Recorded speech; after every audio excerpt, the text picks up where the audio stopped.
Bueno, buenas tardes nuevamente.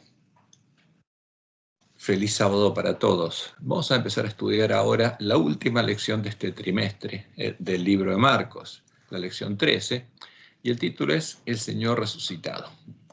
Y llegamos al final del estudio del libro de Marcos, y en el último capítulo, Marcos nos habla de la resurrección del santo, del verdadero Jesús. Y es importante tenerlo en cuenta esto porque el anticristo, el Jesús que la vid de Sodoma, como Dios lo define, el ídolo modelado a comienzos del siglo IV con cosas sacrificadas a los ídolos, no murió por nosotros, es un impostor. El que murió es el verdadero Jesús. ¿Y qué pasó? Al contrario, en vez de morir por nosotros, en su defensa, el desolador asesinó al pueblo que conocía a su Dios porque no adoraba a su ídolo, a su abominación, a la abominación desoladora de la que habló el profeta Daniel. La abominación que ha sido introducida en nuestra iglesia por los lobos vestidos de ovejas, como Dios lo había anunciado, para lograr que toda la tierra adore al dragón. Y eso ya lo vimos en la lección de la semana pasada, que es lo que pasó. Ahora, antes de estudiar las palabras de Marcos, vamos a mostrar uno de los ejemplos de lo que es la comida y la vida de los borrachos, el vino de Babilonia, que está en nuestro medio, copiado directamente del catecismo romano y que aparece repetidamente en nuestra lección de escuela sabática. Ahora, ¿qué pasó? Para justificar el por qué Jesús le dio las llaves del reino a Pedro, supuestamente, y ahora las tiene el Papa, Roma inventa como excusa que Dios le dio una revelación especial a Pedro.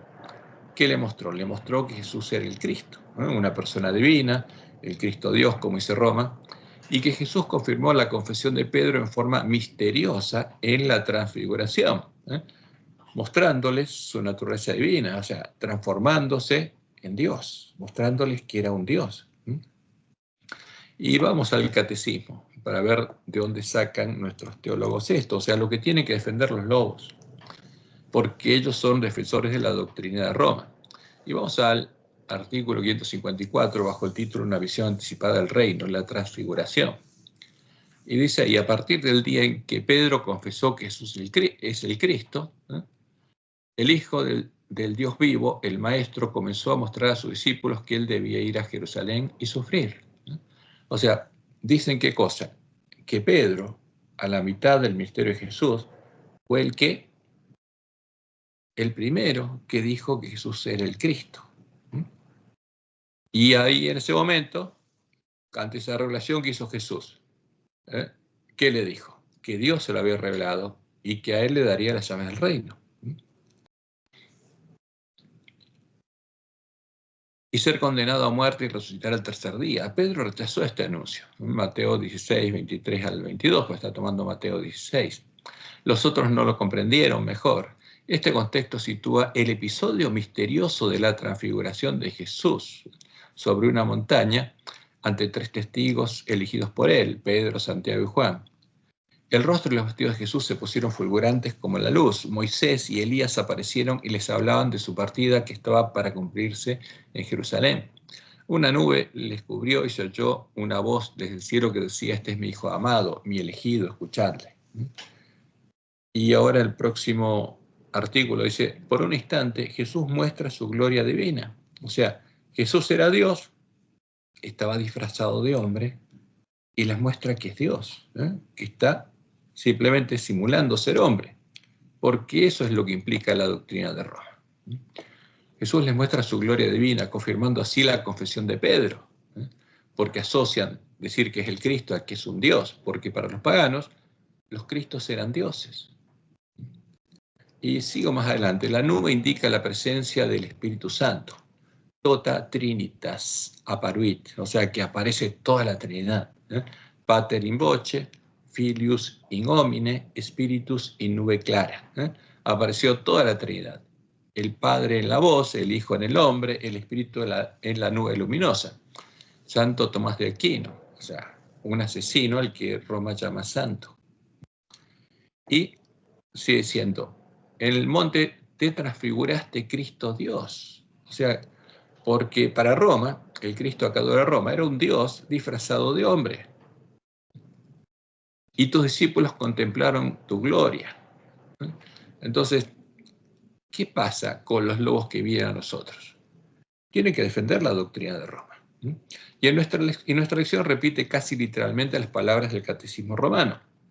Estos son algunos párrafos tomados de la lección del 11 de agosto y del 12 de agosto de este trimestre. Primero, Jesús interroga a sus discípulos acerca de su identidad, algo que no había hecho hasta ese punto. Segundo, Pedro es la única persona no endemoniada que declara que Jesús es el Mesías. Fíjense esta declaración. Pedro es la única persona no endemoniada que declara que Jesús es el Mesías. Tercero, inmediatamente después de esta revelación acerca de quién es Jesús, o sea, él comienza a explicar a dónde se encamina a la cruz, ¿no? Tiene que ir a Jerusalén y sufrir, lo mismo que dice el Catecismo. Y la próxima del lunes 12 dice: los discípulos habían llegado a un punto decisivo en su relación. Ahora saben que Él es el Mesías. Y esto es lo que dice nuestra lección, afirmando lo que dice Roma, porque este es el justificativo para que Jesús le dijera a Pedro: tú eres Pedro, ¿no? Y te daré las llaves del reino. Y estas palabras son reafirmadas en la lección de esta semana, en la lección del martes, donde encontramos este párrafo. Desde el comienzo del Evangelio, el lector sabe que Jesús es el Mesías, pero en el texto mismo, la primera persona no endemoniada que lo reconoce como tal es Pedro, en Marcos 8:29. Y esta declaración ocurre recién en la segunda mitad del libro. Y esto es lo que afirma nuestra lección, justamente defendiendo la doctrina de Roma. Nosotros nos preguntamos: ¿es Pedro la primera persona no endemoniada que reconoce a Jesús como el Mesías? Y vamos a ver que la respuesta es clara: no, de ninguna manera. Como veremos, esto es una clara mentira. ¿De quién? De Roma y de nuestros teólogos. Ahora, la otra pregunta: ¿fue Dios el que le mostró a Pedro que Jesús es el Mesías para que Jesús le diga las palabras que aparecen en Mateo 16? La respuesta es clara: no, tampoco es verdad, es otra mentira. ¿Y qué leemos justamente en Mateo 16, el 15-19?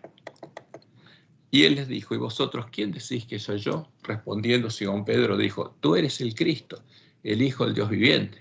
Entonces le respondió Jesús: bienaventurado eres, Simón, hijo de Jonás, porque no te lo reveló carne ni sangre, sino mi Padre que está en los cielos. Entonces acá pone en la boca de Jesús diciéndole que es una revelación ¿de quién? De Dios. Y vamos a ver que esto es mentira. Y yo también te digo que tú eres Pedro, y sobre esta roca edificaré mi iglesia, y las puertas del Hades no prevalecerán contra ella. Esto es otra mentira. ¿Por qué? Porque la palabra iglesia no se usaba en el tiempo de Jesús. Tampoco se usó en el tiempo inmediato después de Jesús, porque los cristianos se llamaban el camino. Y recién se empezó a usar 30 años después, cuando empezaron a llamarse los que, iglesia significa los que salieron afuera, los llamó a salir fuera. Entonces, en el tiempo en que Jesús cumplió su ministerio, nunca usó la palabra iglesia, porque se usaron 30 años después. Y a ti te daré las llaves del reino de los cielos, y todo lo que atares en la tierra será atado en los cielos, y todo lo que se atares en la tierra será desatado en los cielos. O sea, te doy autoridad para atar y desatar, ¿no? Para cambiar los tiempos y la ley. Y es mentira. Todo esto es mentira. Ahora, como también veremos, estas palabras son, como decimos en Argentina, un verso, ¿no? Es una mentira que los sabios de Roma incluyeron en nuestras Biblias los cadáveres de los dos testigos. Y nos preguntamos: ¿no lo saben nuestros teólogos? ¿No leyeron el Evangelio de Juan, que vamos a estudiar el próximo trimestre? Y la respuesta es clara: es imposible que no lo hayan leído. Ahora, ¿qué dice el Evangelio de Juan? ¿Cómo comienza? Vamos, Juan 1:35 en adelante. El siguiente día otra vez estaba Juan y dos de sus discípulos, porque Juan tenía que preparar el camino a Jesús, y los discípulos de él sabían que le estaba preparando el camino al Mesías. Y mirando a Jesús que andaba por allí, dijo: he aquí el Cordero de Dios. Este es el Cordero de Dios. ¿Quién fue el primero que reconoció a Jesús como el Mesías? Juan. Lo oyeron hablar los dos discípulos y siguieron a Jesús. ¿Por qué? Porque Juan le había preparado el camino al Mesías, y cuando vieron al Mesías lo siguieron. Juan el Bautista, el que le preparó el camino, fue el primero que dio testimonio de que Jesús es el Mesías, y por eso sus discípulos lo siguieron. Y la pregunta es: ¿estaba endemoniado? No, de ninguna manera. ¿Qué pasa con la afirmación de nuestra elección? ¿Qué pasa con la afirmación de Roma? Es obvio que es una mentira. Y seguimos leyendo. Y volviéndose Jesús y viendo que le seguían, les dijo, ¿qué buscáis? Ellos dijeron, Rabí, que traducido es maestro, ¿dónde moras? ¿Por qué le preguntaban dónde moras? Porque es la semana en la que Jesús fue resucitado, porque él fue a Jerusalén a festejar la fiesta de los tabernáculos. Y el día 14 de ese mes, cuando venía de su tierra, Jerusalén, pasó por el Jordán y Juan lo bautizó. Y todos se hacían enramadas, era la fiesta de los tabernáculos. Y entonces le preguntaron, ¿dónde moras? No es porque Jesús viviera en Jerusalén, no tenía una casa en Jerusalén, tenía una enramada, porque era fiesta, un tabernáculo. ¿Y qué le dijo Jesús? Venid y ve. Fueron y vieron dónde moraba y se quedaron con él aquel día, porque era como la hora 10. ¿Y qué pasó? Andrés, hermano de Simón Pedro, era uno de los dos que había oído a Juan y había seguido a Jesús, porque era discípulo de Juan. Este halló primero a su hermano Simón y le dijo, hemos hallado al Mesías. ¿Qué le dijo Andrés? Hemos hallado al Mesías, que traducido es el Cristo. Y esto es claro, como podemos ver, fue su hermano Andrés y no Dios el que le dijo a Pedro que Jesús es el Mesías. Y eso es muy claro.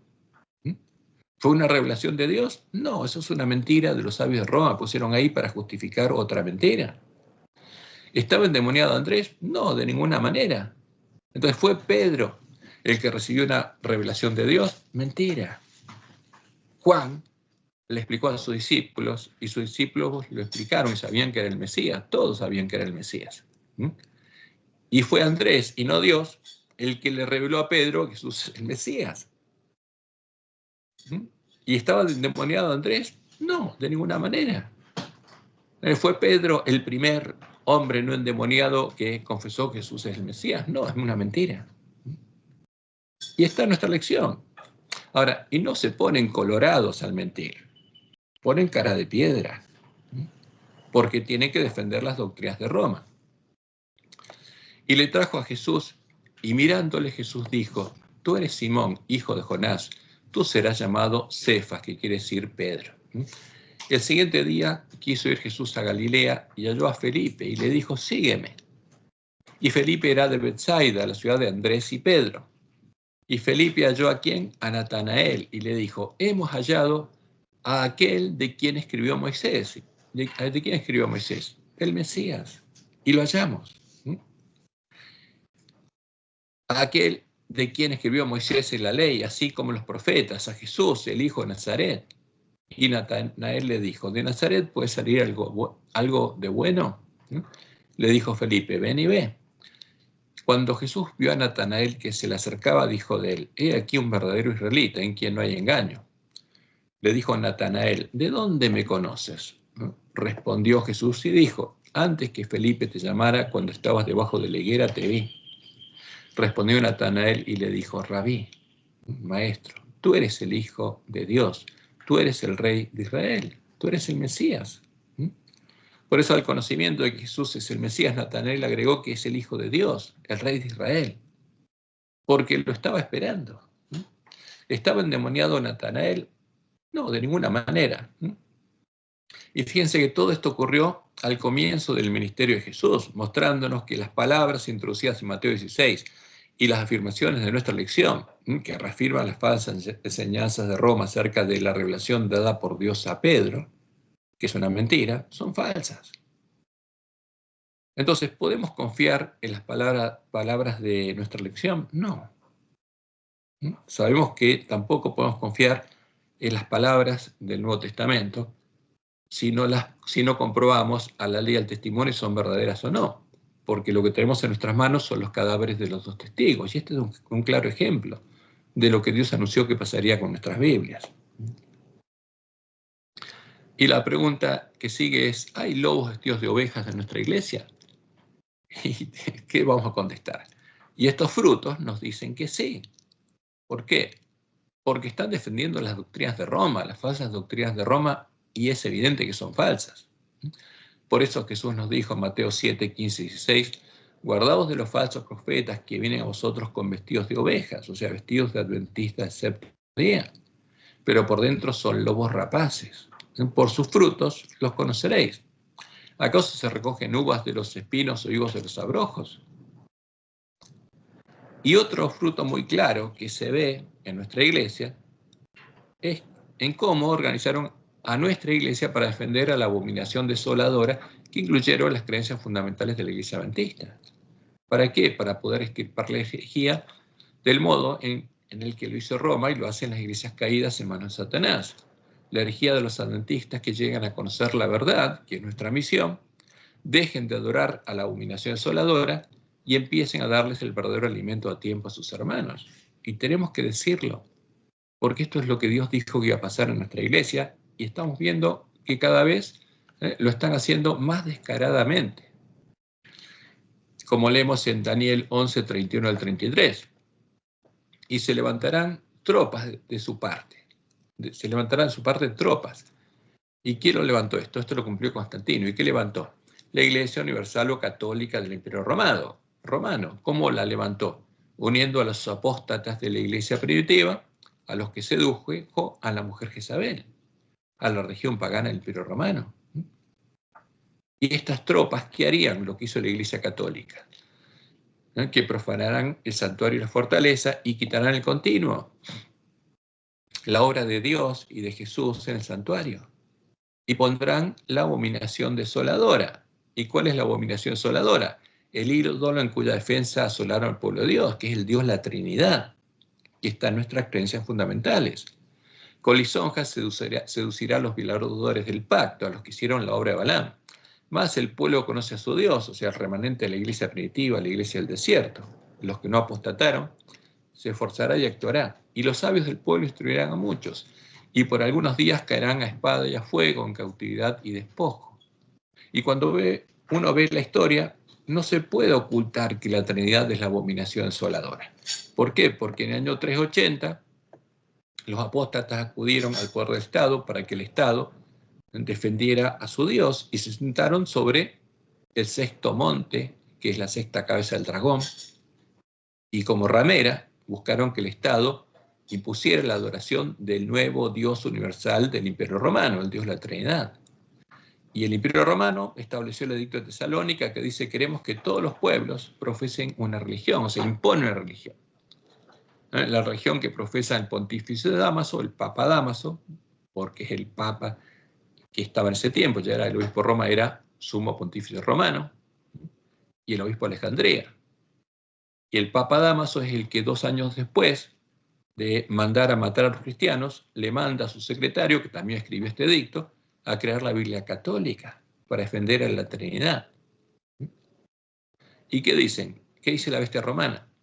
Creemos en la divinidad única del Padre, del Hijo y del Espíritu Santo bajo el concepto de igual majestad y de la piadosa Trinidad. Creemos en la Trinidad. Es que hay 3 personas que son Dios. Y ordenamos que tengan nombre de cristianos católicos quienes sigan esta norma. O sea, el que adora a la Trinidad, por definición, es un cristiano católico. Ahora, ¿qué pasa con nuestra iglesia? Y es asombroso ver la inteligencia, cómo actúan los lobos, porque lograron que la iglesia adventista trabaje para bautizar cristianos católicos. Porque ¿qué enseñamos los adventistas tradicionalmente cuando enseñamos lo que es el librito que se llama La Fe de Jesús? A creer en la Trinidad, la creencia fundamental número 2 que crearon. Y nos obligan, involuntariamente lo hacemos, cuando no conocemos de qué se trata, a trabajar para bautizar cristianos católicos. Ordenamos que tengan nombre de cristianos católicos, o sea, que adoran al dragón, quienes sigan esta norma.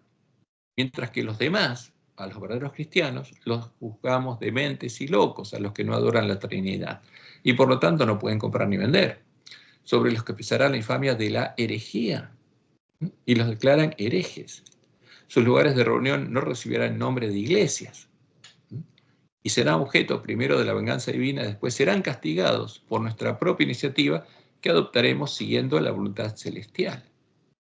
Y este es el camino de la apostasía de Roma. Y empezaron a asesinar. Y como Dios le mostró a Elena White la visión del gran conflicto, Satanás se regocijaba por la caída de tantos. Entonces incitó a la iglesia caída. ¿A qué iglesia caída? A Roma. Porque ahora había dos iglesias. Estaba la verdadera iglesia de Cristo y estaba Roma.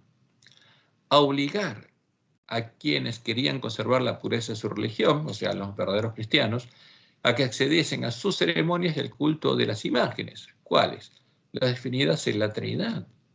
Al Dios Padre, al Dios Hijo y al Dios Espíritu Santo definidos en la Trinidad, que son ídolos, o recibiesen la muerte. Los fuegos de la persecución se encendieron nuevamente contra la verdadera iglesia de Cristo, ¿no? La iglesia del desierto. ¿Por qué? Porque no adoraba la Trinidad, y eso es evidente. Y Dios llamó al polantista para recuperar el conocimiento de la verdad echada por tierra. Y si la recuperamos, vamos y tenemos la misma fe que la iglesia del desierto, ¿vamos a adorar a la Trinidad, al Dios de Roma? ¿Al dragón? No. Y millones fueron muertos sin misericordia. ¿Por qué? Por negarse a adorar a la abominación desoladora, a la Trinidad. Y, por supuesto, ¿qué tienen que hacer los lobos? Introducir a la Trinidad y defenderla. Y como también podemos ver en el manual de iglesia, se aplican las mismas reglas que aplicaba la Santa Inquisición para juzgar a los hermanos y extirpar la herejía de la iglesia, castigando el grave pecado de los herejes que no creen en el credo. Fíjense, porque como hizo el hombre de pecado en Roma, que pretendió cambiar los tiempos y la ley, sentándose el templo de Dios como Dios, haciéndose pasar por Dios, el que establece una norma de fe para los hermanos hace lo mismo. Y la misma obra se hizo en la iglesia adventista, siguiendo los pasos del hombre de pecado. Y se establece como pecado grave. ¿Qué cosa? El no creer en el credo, en las creencias fundamentales de la iglesia, y o enseñar doctrinas contrarias al credo. Y eso es lo que leemos en el manual de iglesia. Páginas 198 a 199, razones por las cuales los miembros serán disciplinados. Entre los pecados graves por los cuales los miembros estarán sujetos a la disciplina de la iglesia se hallan los siguientes. Primero, la negación de la fe en los principios fundamentales del Evangelio y la negación de la fe en las doctrinas cardinales de la iglesia. O sea, ¿qué pasa? Alguien se sentó en nuestra iglesia, escribió un credo y ya se hace pasar por Dios y obliga a tener fe ¿en qué? En el credo que escribió. O sea, ¿fe en quién? En los que escribieron el credo. Y la negación de la fe en las doctrinas cardinales de la iglesia es un pecado grave, dicen, que tiene que ser disciplinado. O la enseñanza de doctrinas contrarias a las mismas. La obra que tienen que hacer los siervos fieles y prudentes para darles el verdadero alimento a tiempo a sus hermanos. Porque lo que está en nuestras creencias fundamentales, lamentablemente, es lo que Jesús dijo que iba a estar. La comida y la bebida de los borrachos, ¿no? El vino de Babilonia. Y esto lo sabían, fíjense, los primeros adventistas. Y sus palabras, cuando organizaron nuestra iglesia y la establecieron, quedaron registradas en los apuntes bibliográficos de Elena de White. ¿Qué dijeron? Ellos sabían que el primer paso a la apostasía es levantar un credo. Y nosotros ya lo tenemos, desde 1980 oficialmente, diciéndonos lo que debemos creer. O sea, hay alguien que se levanta en el templo de Dios y dice, esto debe creer la gente. Como lo hizo el hombre de pecado, sentándose en el templo de Dios como Dios, haciéndose pasar por Dios. El segundo es hacer del credo una prueba de fe. ¿Fe en quién? En los que definieron el credo. El tercero es juzgar a los miembros por el credo. El cuarto es denunciar como herejes a los que no creen en el credo. Y el quinto, comenzar una persecución contra ellos. O sea, por hacer esto cayó Roma. Por hacer esto cayeron las iglesias protestantes. Y lo que busca hacer Satanás y sus siervos es que la iglesia adventista caiga también. Pero no lo van a lograr. Como dice Elena de White, la iglesia adventista no caerá, cumplirá su misión. Permanecerá ¿hasta cuándo? Hasta que sean separados el trigo de la cizaña en la iglesia adventista. Como Jesús lo anunció, lamentablemente, el que sigue estas instrucciones lo hace porque no conoce al verdadero Dios ni al verdadero Jesús, no lo conoce a él. Están adorando y defendiendo a un ídolo, a la abominación de Roma, a la imagen de la bestia. Y al hacerlo se están convirtiendo en siervos malos, en hacedores de maldad. Por eso necesitan recibir el verdadero alimento a tiempo. ¿Quiénes? Todos los adventistas. Sin distinción. Y en Juan 16, 1 al 3, Jesús anunció: estas cosas os he hablado para que no tengáis tropiezo. Os expulsarán de las sinagogas. Y en nuestro tiempo, de las iglesias. Y aún viene la hora cuando cualquiera que os mate, como hizo Roma, pensará que rinde servicio a Dios. Y harán esto porque no conocen al Padre ni a mí. ¿Conocen al verdadero Dios, a Jehová y al verdadero Jesús? No. ¿A quién adoran? A ídolos. ¿Y para qué expulsan de la iglesia o van a matar? Porque lamentablemente van a matar, pensando que rinde servicio a Dios. ¿A quién defienden? Al ídolo de Roma, porque son cristianos católicos, con el nombre adventistas. Y eso es lo que Satanás logró. Ahora, ¿era necesario que todo esto ocurriera entre las vírgenes que salieron a recibir al esposo, a las que en este tiempo es semejante al reino de los cielos, el campo del Padre Familia, como Jesús lo anunció? Y sí, es el cumplimiento de la palabra profética más segura. Porque Dios permite que pasen estas cosas, pero no nos deja oscuras, nos muestra lo que va a pasar, para que ninguno de nosotros sea engañado. Y es interesante entender esto, que los hombres que pasan por el camino, los que comen y beben con los borrachos y siembran la semilla de la cizaña, son los que van a arrancar la semilla del reino cuando sea sembrada en la tierra que está al lado del camino, que es un símbolo de ¿quién? Los hombres que siguen a los hombres. Como Dios lo había anunciado, los lobos se organizaron a nuestra iglesia para perseguir al que entienda cuál es la verdad. La semilla del reino germina en su corazón y empieza a hacer la obra que Dios les dio, que Dios les encomendó hacer a los siervos fieles y prudentes. Y por eso Jesús, sabiendo lo que iba a pasar, anunció estas bienaventuranzas, porque estas bienaventuranzas son para los verdaderos cristianos, para los que fueron perseguidos en el tiempo de la iglesia primitiva, y para los que van a ser perseguidos en este tiempo. Entonces, Mateo 5:3 leemos: bienaventurados los pobres en espíritu. Bienaventurado significa bendito mi Padre, el que va a recibir la bendición de Dios. ¿Y quiénes son los pobres en espíritu? Los que no se crean ricos, como el ángel de la Odisea, los que se despiertan, las vírgenes sensatas que cuando se despiertan y vean lo que está pasando, arreglen sus lámparas. Porque de ellos es el reino de los cielos. O sea, ellos van a nacer de Dios, van a entrar al reino de Dios y nacer de Dios, dice Jesús. Bienaventurados los que lloran, o sea, como dicen en el juez, los que se angustian y lloran a ver lo que está sucediendo en nuestra iglesia, tomando como referencia lo que dice Ezequiel 9, en el tiempo del sellamiento, porque ellos recibirán consolación. Bienaventurados los mansos, los que llegan a ser como el cordero, porque ellos recibirán la tierra por heredad. Bienaventurados los que tienen hambre y sed de justicia, o sea, los que tienen hambre de conocer cuál es la verdad y llegar a ser justos, porque esa es la promesa del verdadero evangelio, porque ellos serán saciados, ¿de qué? De justicia. Bienaventurados los misericordiosos, como nuestro verdadero Padre, porque ellos alcanzarán misericordia. Bienaventurados los de limpio corazón, o sea, los que lleguen a ser panes y levadura como Jesús, como los panes de la mesa de la proposición de Dios a su pueblo, porque ellos verán a Dios. Porque si uno no llega a tener un corazón limpio, no va a poder ver a Dios.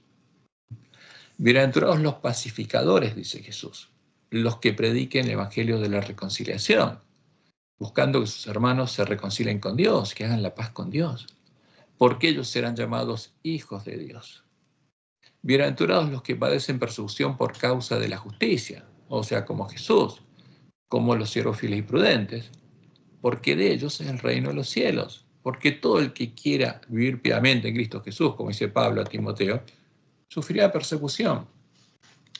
Y Jesús dice: bienaventurados sois cuando por mi causa, o sea, por el santo, el verdadero Jesús, os vituperen y os persigan y digan toda clase de mal contra vosotros mintiendo. Porque eso van a ser ¿quiénes? Siempre son los impíos, y van a ser los impíos adventistas guiados por los lobos. Gozaos y alegraos, dice Jesús, porque vuestro galardón es grande en los cielos, porque así persiguieron los profetas que fueron antes de vosotros. ¿Por qué habla de profetas? porque Dios a su pueblo lo envía a profetizar y a nosotros nos mandó a profetizar de nuevo. ¿Qué cosa? La verdad, después de encontrarla, porque es la misión del pueblo adventista. Como dice Apocalipsis 10, el último versículo 11, es necesario que profetices otra vez. Esa es nuestra misión. Pero no podríamos profetizar sin conocer la verdad, sin leer y oír las palabras procedidas del Apocalipsis. Y no podríamos leerlas ni oírlas si antes no oíamos lo que el Espíritu dice a las iglesias, como Jesús lo dice. ¿Cuál fue el cumplimiento de la profecía de la iglesia cristiana en la historia? ¿Qué pasó en Éfeso, Esmirna, Pérgamo, Tiatira, Sardis, Filadelfia y la Odisea?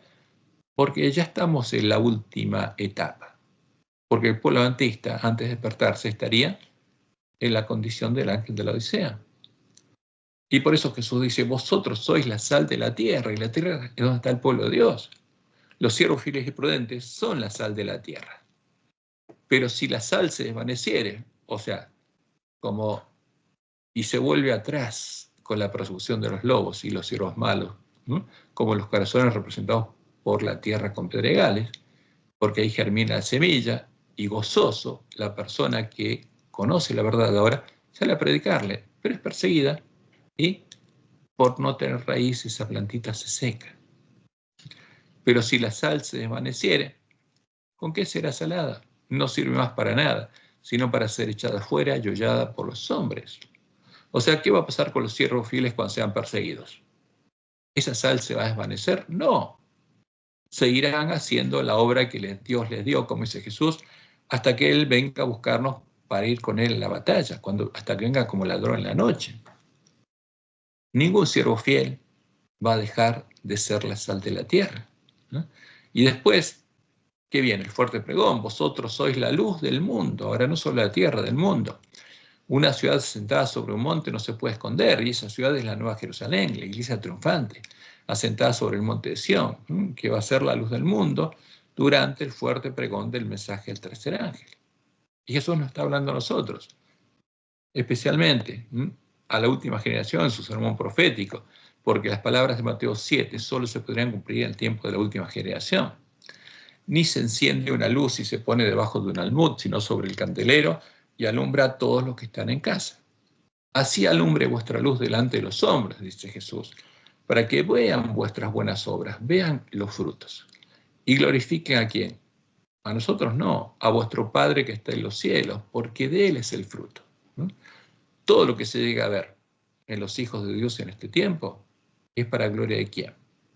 Para gloria de Dios, porque de Él es el fruto, ¿no? De Él es el reino, de Él es el poder y de Él es la gloria. Como Dios le mostró en el Juan, para nosotros son las palabras de Jesús en el Sermón del Monte y especialmente las de Mateo 7, donde Jesús nos dice que lo busquemos hasta encontrarlo.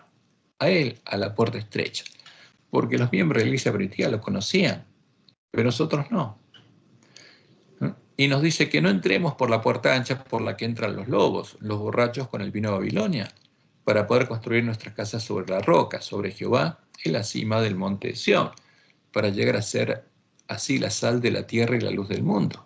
Entonces Jesús nos dice claramente, Mateo 7, 13 en adelante, entrad por la puerta estrecha, porque ancha es la puerta. Y Jesús dijo, yo soy la puerta, habría otra puerta, otro Jesús. Y espacioso el camino que lleva a la perdición. ¿A dónde? Como Jesús lo dijo claramente, al hablar de la iglesia que estaba en ¿dónde? En Tiatira. Ese camino lleva a conocer las profundidades de Satanás. Y muchos son los que entran por ella. O sea, muchos, está hablando de nosotros. Muchos adventistas entrarían por la puerta ancha. ¿Por qué? Porque los lobos la habrían traído, estaría delante nuestro. ¿Dónde está ahora? En las creencias fundamentales. Ahí está el falso Jesús. Porque estrecha es la puerta y angosto el camino que lleva a la vida, y pocos son los que la hallan. Y esa es la misión del pueblo adventista, recuperar el conocimiento de la verdad, del verdadero Jesús. Guardaos de los falsos profetas que vienen a vosotros con vestidos de ovejas, vestidos de vírgenes, de adventistas. Pero por dentro son lobos rapaces, son siervos de Jezabel, son sacerdotes romanos. ¿Y qué va a pasar finalmente? Jesús dice, muchos, todos los que entraron por la puerta ancha, me dirán aquel día, Señor, Señor, No profetizamos en tu nombre, y en tu nombre echamos fuera demonios, y en tu nombre hicimos muchos milagros. ¿Y los van a hacer? Sí. ¿Van a tener poder? Sí. Al entrar por la puerta ancha, ¿van a recibir poder? Sí. ¿De Dios? No. ¿De quién? De los espíritus de demonios que los van a hacer parte de su habitación. Y entonces les declararé, nunca os conocí. ¿Conocieron a Jesús? No. ¿Lo buscaron? No. ¿Escucharon sus palabras? Sí. ¿Las hicieron? No. Apartados de mí, hacedores de maldad, hijos del Padre de maldad. Y es triste, pero Jesús justamente lo anunció para que ninguno de nosotros sea engañado. Por eso, por medio de la Juárez se nos dice lo siguiente. Se me ha indicado que os señalara el capítulo 7 de Mateo. Dice, ya necesitáis estudiar cada palabra como si de ella dependiera vuestra vida. Especialmente, prestad atención a estas palabras. Cualquiera, pues, que me oye estas palabras y las hace, o sea, que busca la puerta estrecha. Le compararé a un hombre prudente que hizo. Buscó, encontró y entró por la puerta estrecha y edificó su casa sobre la peña, sobre la roca, sobre Jehová, porque encontró la verdad. Y descendió lluvia y vinieron ríos y soplaron vientos y combatieron aquella casa. Y no cayó. Porque esta lluvia que viene y ríos es el falso espíritu, los espíritus de demonios. ¿Y van a lograr que esta casa caiga en manos de ellos? No. Porque estaba fundada sobre la roca, sobre la peña. Y cualquiera que me oye estas palabras y no las hace, o sea, no busca la puerta estrecha y entra por la puerta ancha, le compararé a un hombre insensato que entró por la puerta ancha y edificó su casa sobre la arena. En el mismo fundamento que los lobos, que la bestia y el falso profeta. Y descendió lluvia y vinieron ríos y soplaron vientos, se hicieron ímpetu en aquella casa. Vinieron los espíritus de demonios y cayó.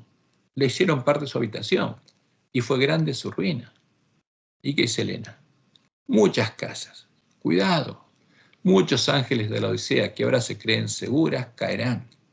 El Señor declara que Él no acepta un servicio dividido. O sea, no podemos adorar a Barrabás, al Dios de la bestia, y al Dios verdadero al mismo tiempo.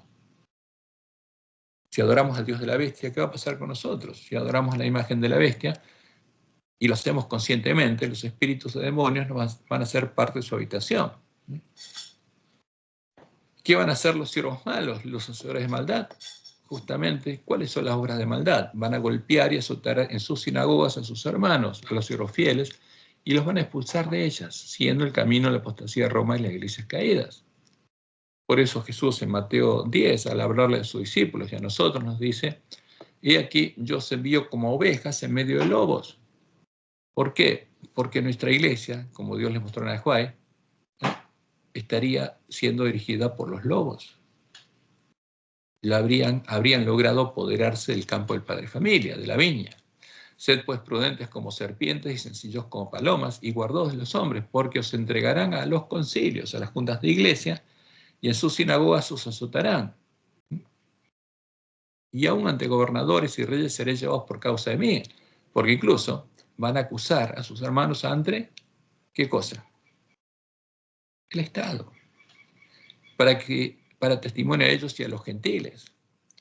Por eso Jesús cuando nos dice, ¿quién es pues el siervo fiel y prudente al cual puso su Señor sobre su casa? ¿Quién lo pone? Dios. Y como Dios le mostró en la visión que le dio a Guillermo Miller, el sueño de Guillermo Miller, el hombre de la escobilla, como le dio a ella la visión de la manada pequeña, es el que va a preparar a sus siervos y él los va a enviar. ¿Quién es pues el siervo fiel y prudente al cual puso su Señor sobre su casa para que les dé el alimento a tiempo? Bienaventurado aquel siervo al cual, cuando su Señor venga, le haya siendo así. ¿Hasta cuándo? Hasta que Jesús venga a buscarlo. ¿Qué pasa si lo golpean y lo azotan en la sinagoga y lo expulsan? No va a dejar de hacer su obra, porque si no, no sería bienaventurado. Cuando Jesús venga, tienen que encontrarlo haciendo esta obra que él le encargó. De cierto os digo que sobre todos sus bienes le pondrá. Pero si aquel siervo malo dijera en su corazón, mi Señor tarda en venir, o sea, niega la señal de los tiempos, porque Jesús fue claro. Cuando veamos brotar las hojas de la higuera, las señales que nos indican que en esa generación Él va a venir, ¿qué tenemos que hacer? Prepararnos. ¿Pero qué va a hacer el siervo malo? Va a negar las señales y comenzar a golpear a sus consiervos, a perseguirlos y a golpearlos. ¿Por qué? Porque esas son las instrucciones que le dieron los lobos. Y aún a comer y a beber con los borrachos, con los lobos, ¿no? Vendrá el Señor de aquel siervo en día que éste no espera, y a la hora que no sabe, y lo castigará duramente, y pondrá su parte con los hipócritas. Allí será el lloro y el crujir de dientes. Y Dios no quiere que ninguno de nosotros sea un siervo malo. Por eso estas palabras. Por eso la palabra profética me asegura. Porque Él nunca va a dejar a oscuras a su pueblo sobre lo que va a suceder. Entonces, ¿qué pasa cuando a un siervo fiel y prudente lo expulsan de la iglesia por no creer en el credo, en la abominación desoladora y predicar la verdad? Y claramente no deja de ser un verdadero adventista, un siervo de Dios, que cumple la misión que Dios le dio al pueblo adventista y va a llegar a ser bienaventurado, va a recibir la bendición de Dios. ¿Y qué va a hacer? No dejará de seguir haciendo la obra que Dios le dio a los siervos fieles y prudentes. Simplemente dejará de ser un adventista nominal, un adventista de nombre, cuyo nombre está inscrito en los libros de la sinagoga, junto a el nombre de los lobos vestidos de ovejas. Porque los lobos vestidos de ovejas también están en los libros de la iglesia. Y son ministros, y son dirigentes de la iglesia, muchos de ellos. Y lo más triste de todo esto, y que todos los adventistas debemos conocer a tiempo, es que al finalizar el tiempo de nuestro prediccionamiento, el nombre de los hacedores de maldad permanecerá en los libros de la sinagoga, pero va a ser borrado del libro de la vida. Y va a permanecer solamente el nombre de los siervos fieles, como dice Jesús en Apocalipsis 3:5. El que venciere será vestido de vestiduras blancas y no borraré su nombre del libro de la vida. Y confesaré su nombre delante de mi Padre y delante de sus ángeles, ¿dónde? En las bodas, o parte de mi esposa. Pero ¿qué pasa con los siervos malos? Su nombre será borrado. Por eso en Ajuay, en Testimonios para los Ministros, hablándole a los ministros, dice lo siguiente: los nombres de los que firmemente esperan y anhelan vigilantes la aparición de su Señor y velan por ella, más ferviente y anhelosamente que los que esperan la mañana, se contarán entre los sellados. Los que, por disponer de toda la luz de la verdad que brilla sobre sus almas, toda la luz de la verdad que va a brillar en el clamor de medianoche, porque los sellados claramente son adventistas del séptimo día, debieran obrar de acuerdo con la fe que profesan, pero son hechizados por el pecado. Albergan ídolos en su corazón y no se deshacen de ellos. Corrompen sus almas delante de Dios y mancillan a los que se unen con ellos en el pecado. Sus nombres serán borrados del libro de la vida y serán dejados en la oscuridad de la medianoche, sin aceite en sus vasijas, juntamente con sus lámparas. Son las vírgenes insensatas. ¿Qué va a pasar? El nombre de ellos va a seguir en los libros de la iglesia, pero no va a estar en el libro de la vida. En cambio, el nombre de los siervos fieles habría sido borrado de los libros de la iglesia por los lobos, pero sus nombres seguirán estando en el libro de la vida.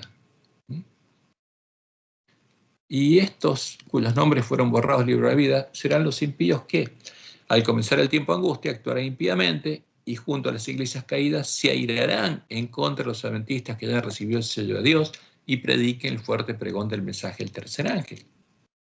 Y este es un tema muy delicado, que tenemos que decirlo directamente, porque Dios así lo reveló.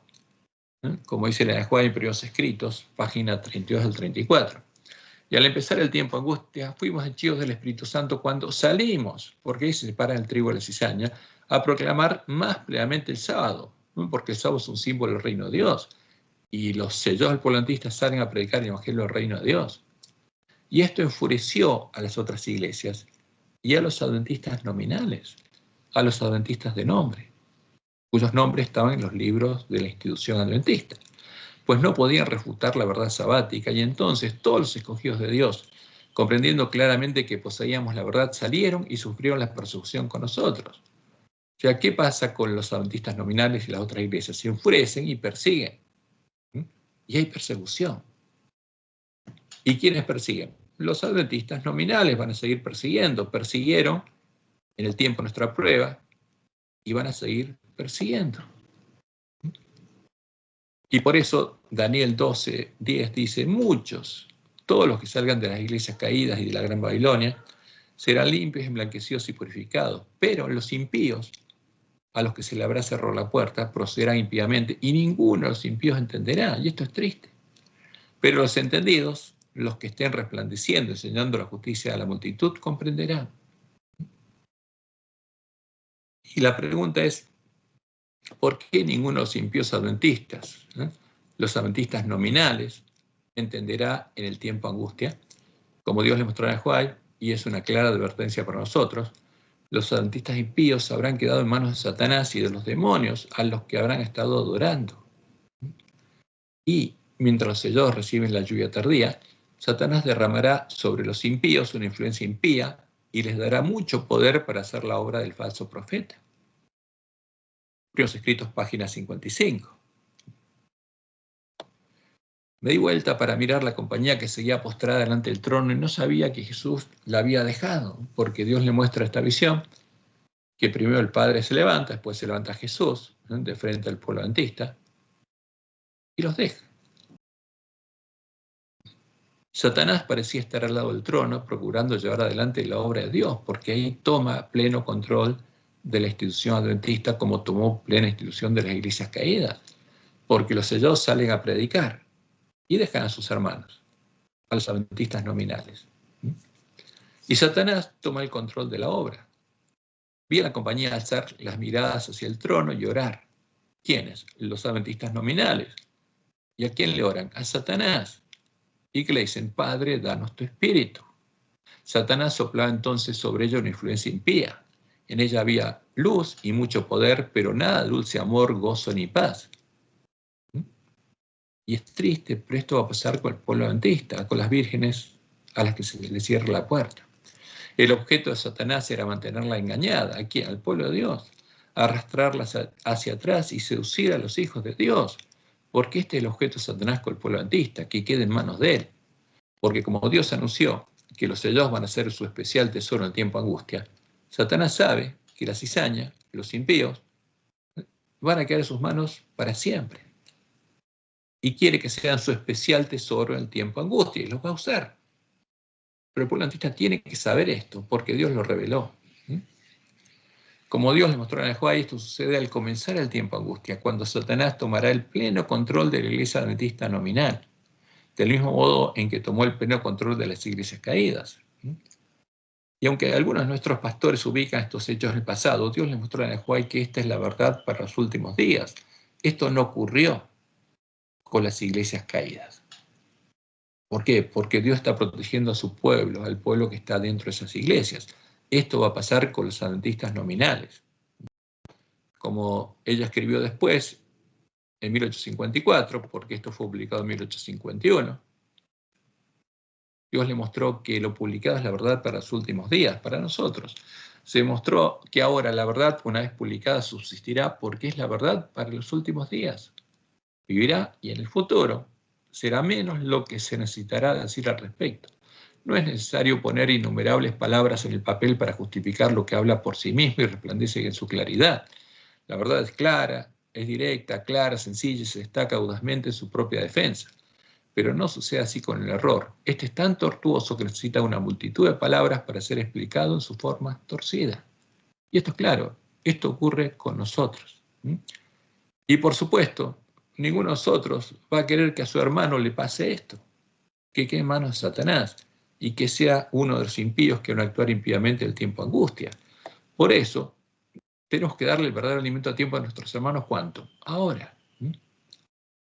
Si creemos a la luz de la palabra profética más segura que alumbra el lugar oscuro, ninguno de nosotros podrá ser engañado. Por eso, tengamos sumo cuidado cuando veamos que en nuestra iglesia se persigue a uno de nuestros hermanos, porque a los siervos fieles los van a empezar a perseguir, a los lobos no.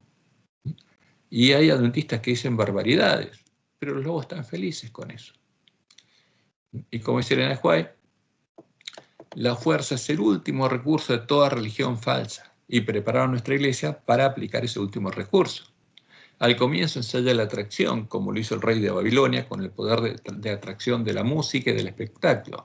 Si estas atracciones inventadas por hombres inspirados por Satanás no lograban que esos hombres adoraran la imagen, porque siempre es para hacer adorar a un ídolo, las hambrientas llantas del horno encendido estaban listas para consumirlos.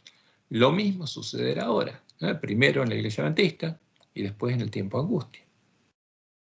Y por eso ya dice, siempre que ocurre la persecución, los testigos toman decisiones, ya sea por Cristo o en contra de Él. A aquellos que simpatizan con los hombres condenados injustamente. Fíjense, si como Dios nos mostró por medio de Juan y basamos nuestra fe en la Biblia sola, y exigimos un claro y categórico, así dice Jehová, para todas las doctrinas. Y cuando los claros y categóricos, así dice Jehová, nos muestran que una doctrina es falsa, la desechamos. ¿Qué pasa si nos persiguen por eso? Por creer a Dios. Somos condenados injustamente.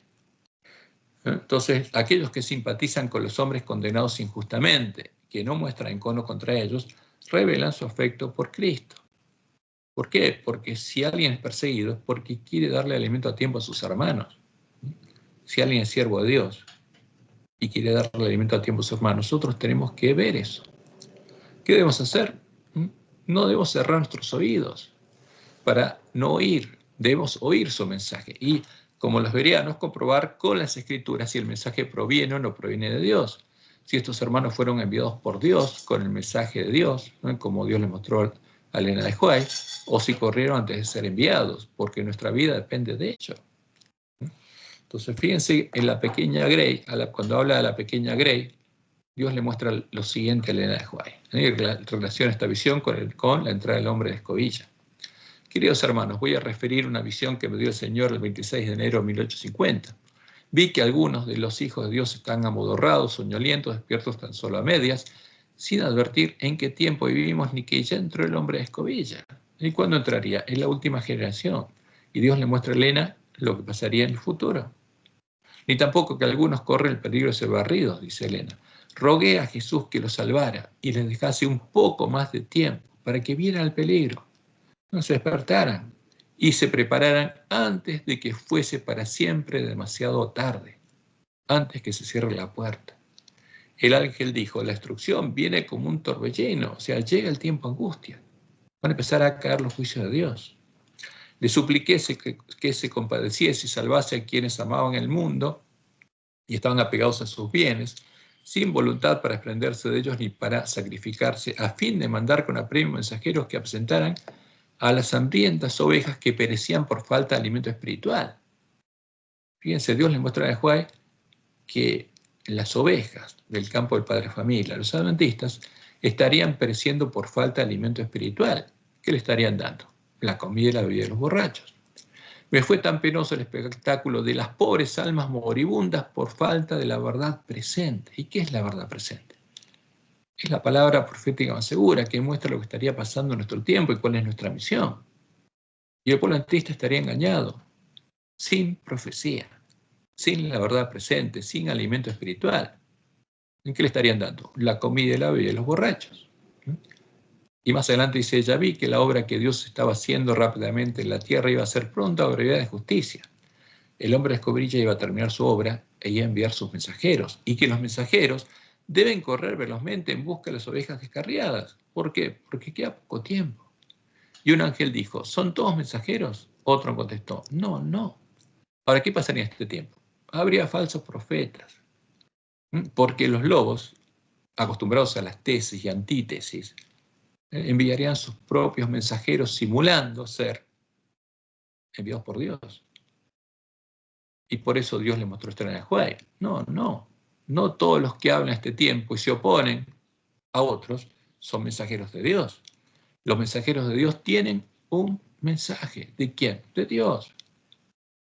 Y eso es lo que tenemos que comprobar cuando escuchamos. No tenemos que dejar de oír.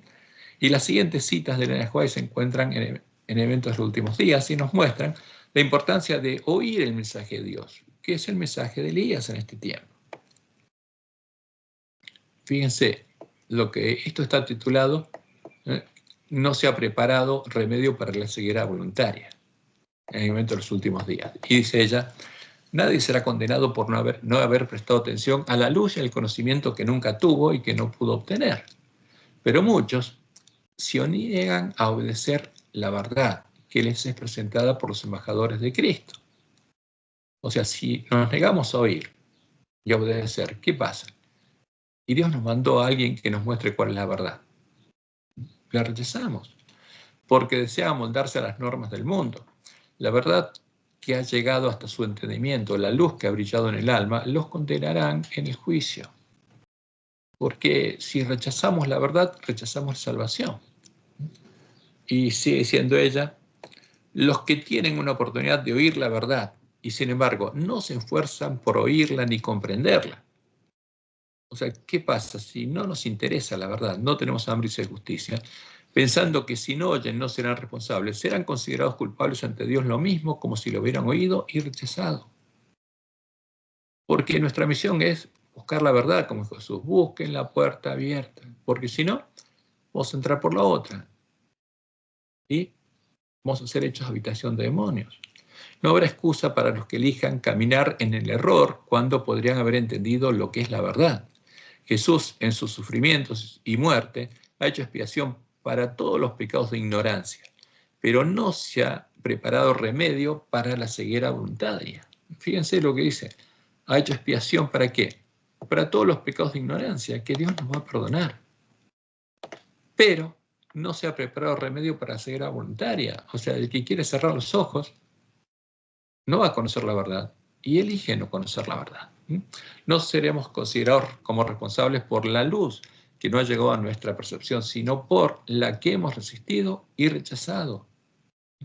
Un hombre no puede posesionarse de la verdad que nunca se le ha presentado. Por eso es un tema muy delicado. Si la verdad nunca nos ha sido presentada y no podemos conocerla, pero aunque no la busquemos, si viene un hermano y nos presenta la verdad, ¿qué tenemos que hacer? No podemos negarla, como los bereanos. Y por lo tanto no podrá ser condenado por la luz que nunca tuvo. Como podemos ver, cuando Dios nos envía un mensaje, nuestra responsabilidad es oírlo y probarlo, a la ley y al testimonio. Y si es de Dios, debemos obedecerlo para llegar a ser salvos. Si dejamos que la semilla del reino sea arrancada en nuestros corazones, ¿podrá germinar y crecer en ellos, en nuestros corazones? No, no podrá. Por eso es un tema muy delicado. No tenemos que ser las personas cuyos corazones están al lado del camino y de los cuales va a ser arrancar la semilla del reino. Tenemos que ser los que tienen hambre y sed de justicia y buscan oír la verdad. Porque el tiempo de nuestra prueba es este, y es un tiempo difícil. Y van a ser separados del trigo y la cizaña en la iglesia adventista. Entonces, después de ver esto, y lo vemos porque es el último estudio de nuestra lección, y estuvimos viendo en nuestra lección las diferencias entre la cizaña y el trigo, tenemos que entender lo que Dios reveló que pasaría en nuestra iglesia, porque son temas muy delicados, y nuestra vida depende de ello. Y vamos ahora a los hechos relatados en Marcos 16, empezando por la resurrección de Jesús. Y dice Marcos 16:1 en adelante, cuando pasó el día de reposo, María Magdalena, María la madre de Jacobo, o sea, la madre de Jesús, y Salomé compraron especias aromáticas para ir a ungirle, para ungir el cadáver. Y muy de mañana, el primer día de la semana, vinieron al sepulcro y ya ha salido el sol.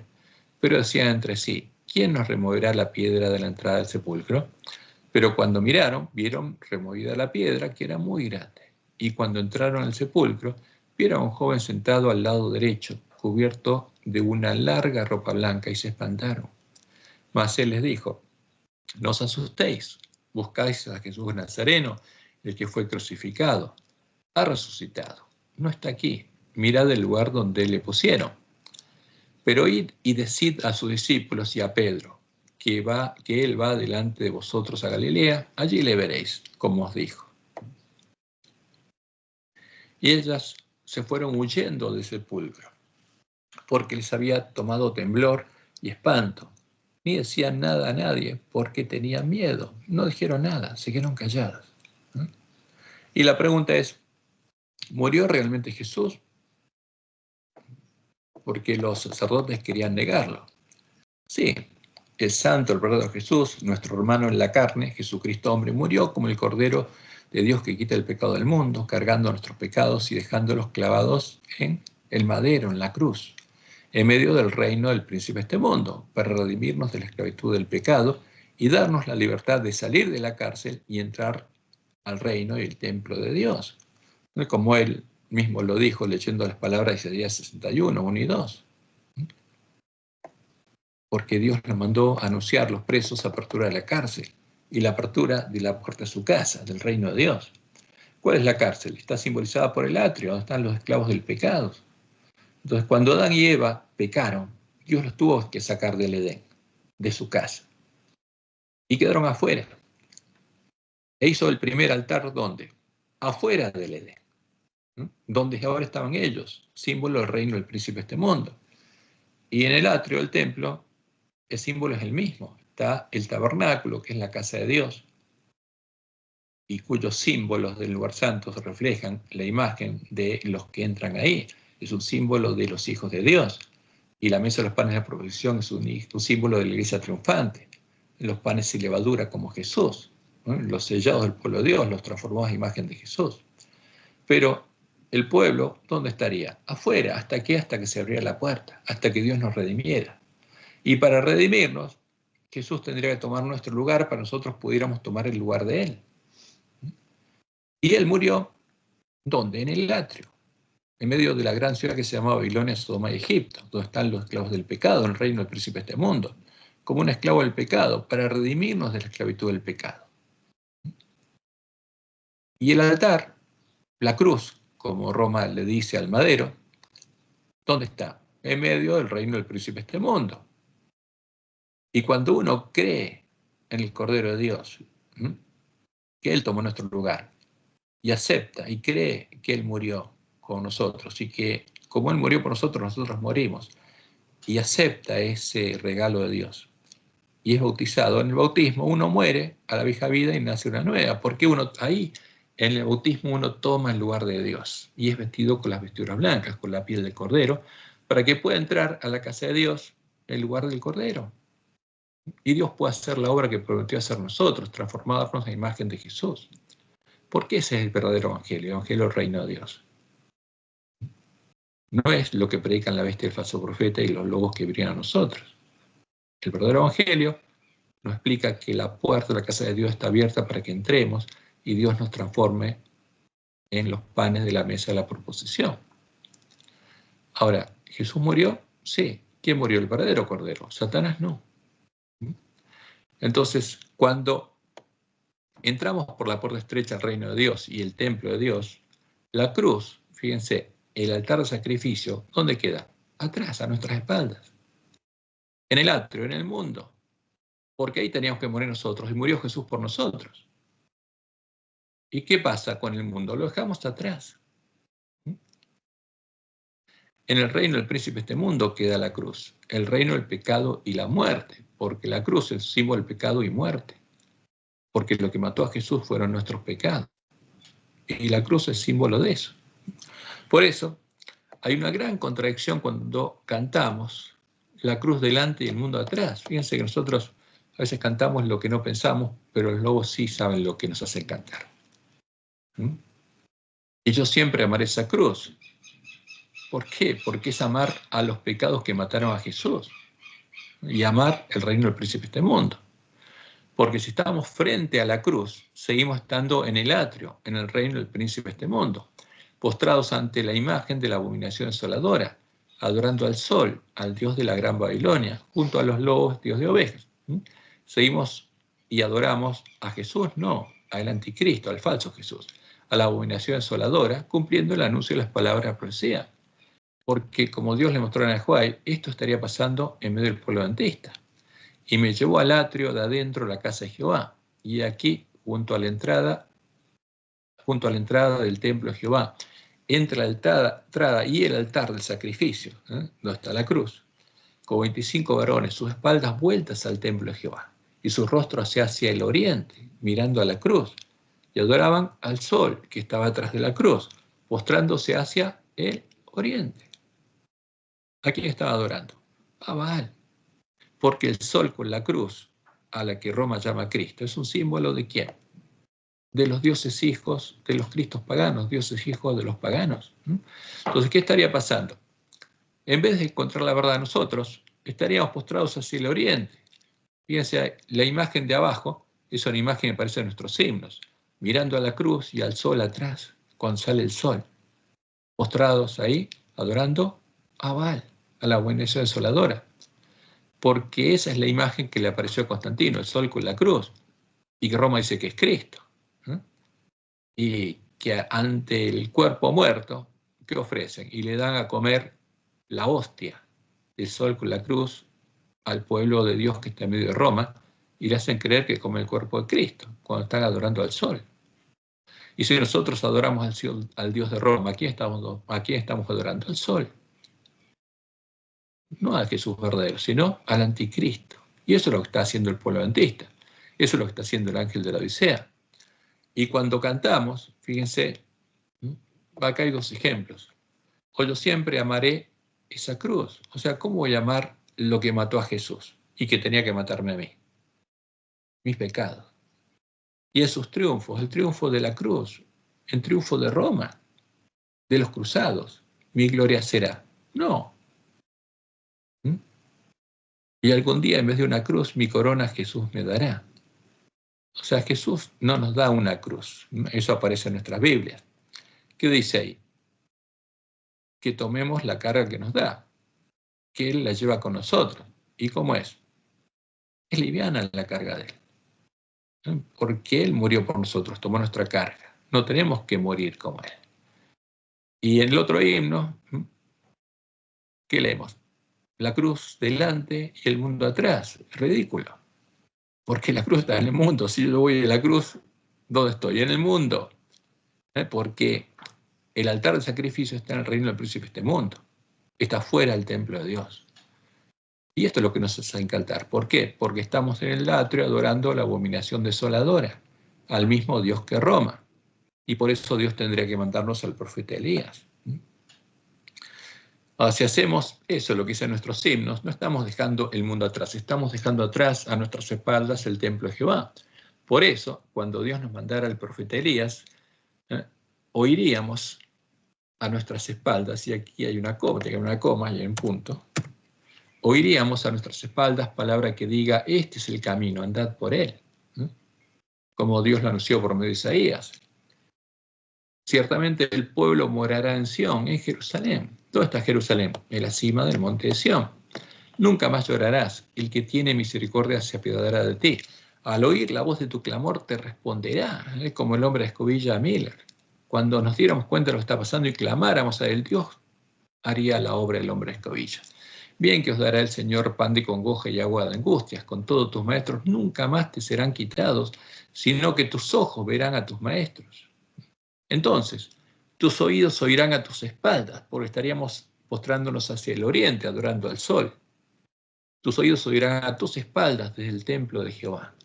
Palabra que diga, este es el camino, andad por él. ¿Dónde está el camino? En el templo de Dios. Y no echéis a la mano derecha y tampoco torzáis a la mano izquierda. Entonces, dice la profecía, profanarás la cubierta de tus esculturas de plata y la vestidura de tus imágenes, pues estaríamos adorando ídolos. Las apartarás como trapo asqueroso. Sal fuera, les dirás. ¿Seguiríamos adorándolas? No. Y por eso seríamos perseguidos. Entonces, fíjense, cuando nos hiciéramos de los ídolos y entramos al templo de Dios, dará el Señor lluvia a tus cementeras, porque sería sembrada semilla del reino, y recibiremos la lluvia tardía que nos hace nacer de Dios, cuando siembres la tierra, y dará pan del fruto de la tierra. Y por eso es importante entender cuando leemos la Biblia de qué está hablando.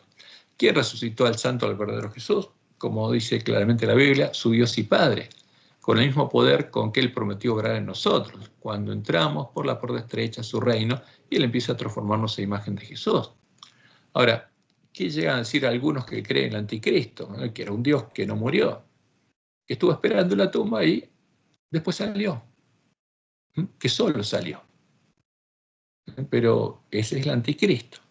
Vamos a leer lo que dice Pablo en Efesios 1, 15 al 20. Por esta causa también yo, habiendo oído de vuestra fe en el Señor Jesús y de vuestro amor para con todos los santos, no ceso de dar gracias por vosotros, haciendo memoria de vosotros en mis oraciones. ¿A quién lo oraba? A Jehová, al Dios y Padre de Jesús, para que el Dios de nuestro Señor Jesucristo, fíjense, Jesucristo hombre, el Padre de gloria, os dé espíritu de sabiduría y de revelación en el conocimiento de Él, alumbrando los ojos de vuestros entendimientos. Ese es el colirio. Tenemos que clamar a Dios para que Él nos haga entender, para que sepáis cuál es la esperanza a la que Él os ha llamado, cuál es el evangelio del reino de Dios, cuál es la esperanza verdadera, y cuáles las riquezas de la gloria de su herencia en los santos, y cuál la supereminente grandeza de su poder para con nosotros, los que creemos, según la operación del poder de su fuerza, la cual operó en Cristo. ¿Qué poder actúa en Jesús? El poder de su Padre, el mismo poder que puede actuar en nosotros, resucitándole de los muertos y sentándole a su diestra en lugares celestiales. ¿Qué pasa con los muertos? Nada saben. ¿Sabía algo Jesús mientras estaba en la tumba? No. Pero anticristo que no puede morir, ¿qué pasó con él? No estuvo nunca en la tumba. Es un verso de Roma, y es un verso de los lobos.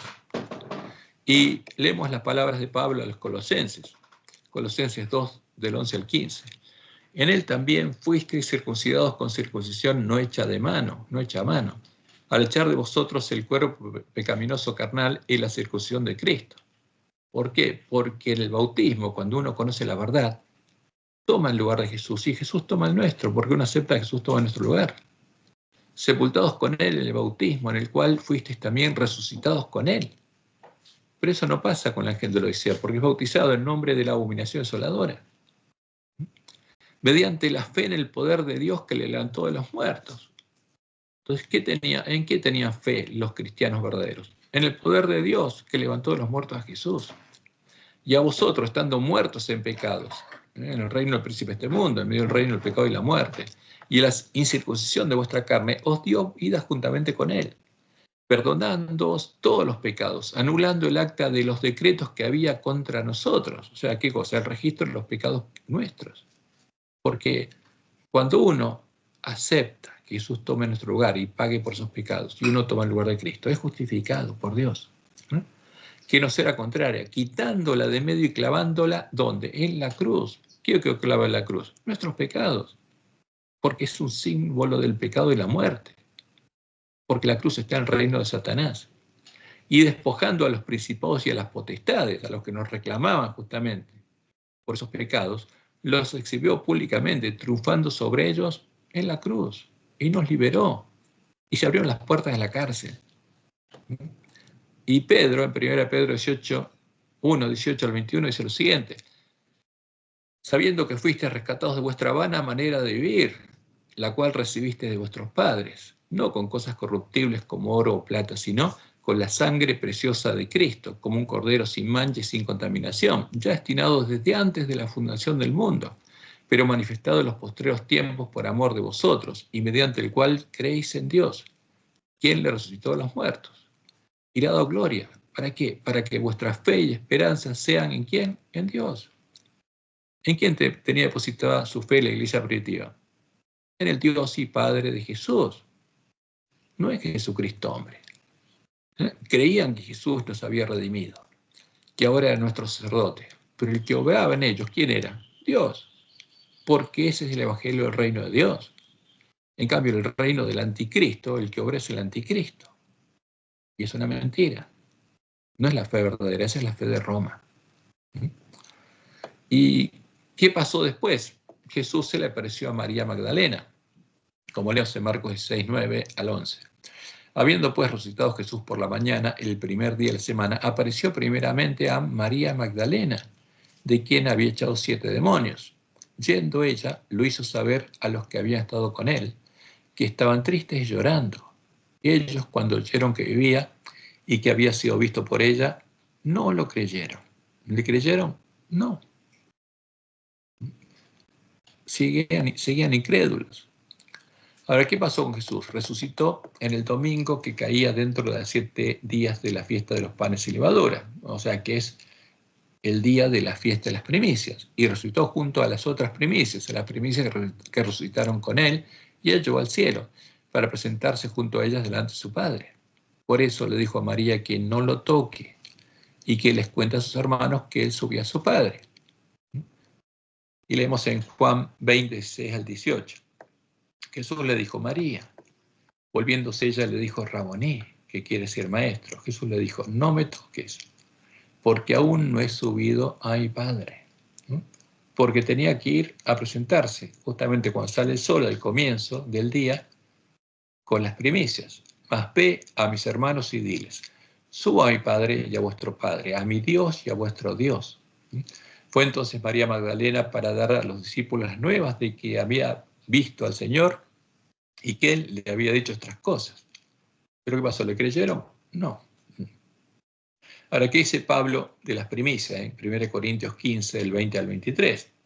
Mas ahora Cristo ha resucitado de los muertos, primicias de los que durmieron es hechos. O sea, porque es el primer hombre redimido que resucitó como primicias. Y junto a él las otras primicias. Porque por cuanto la muerte entró por un hombre, también por un hombre la resurrección de los muertos.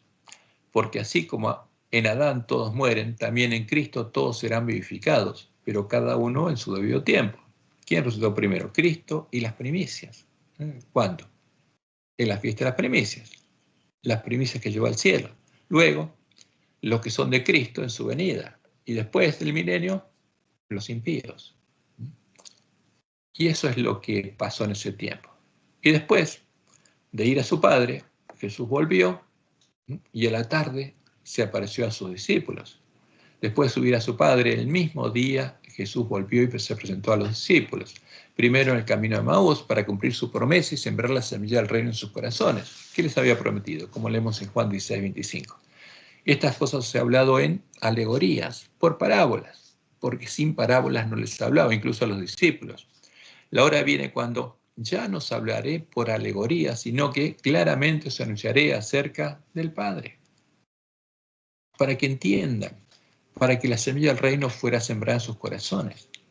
Porque eso es lo que le faltaba hacer a Jesús antes de definitivamente subir al cielo. Y entonces ya no les habló por parábolas ni con alegorías, sino por 40 días les habló acerca del reino de Dios. Como leemos en Marcos 16, 12 y 13. Pero después apareció en otra forma a dos de ellos que iban por el camino. Iban de camino, yendo al campo. Ese es el camino de Maús. Ellos fueron y lo hicieron saber a los otros, y ni aún a ellos creyeron. ¿Y qué pasó en el camino de Maús? Como leemos en Lucas 24, 25 al 27.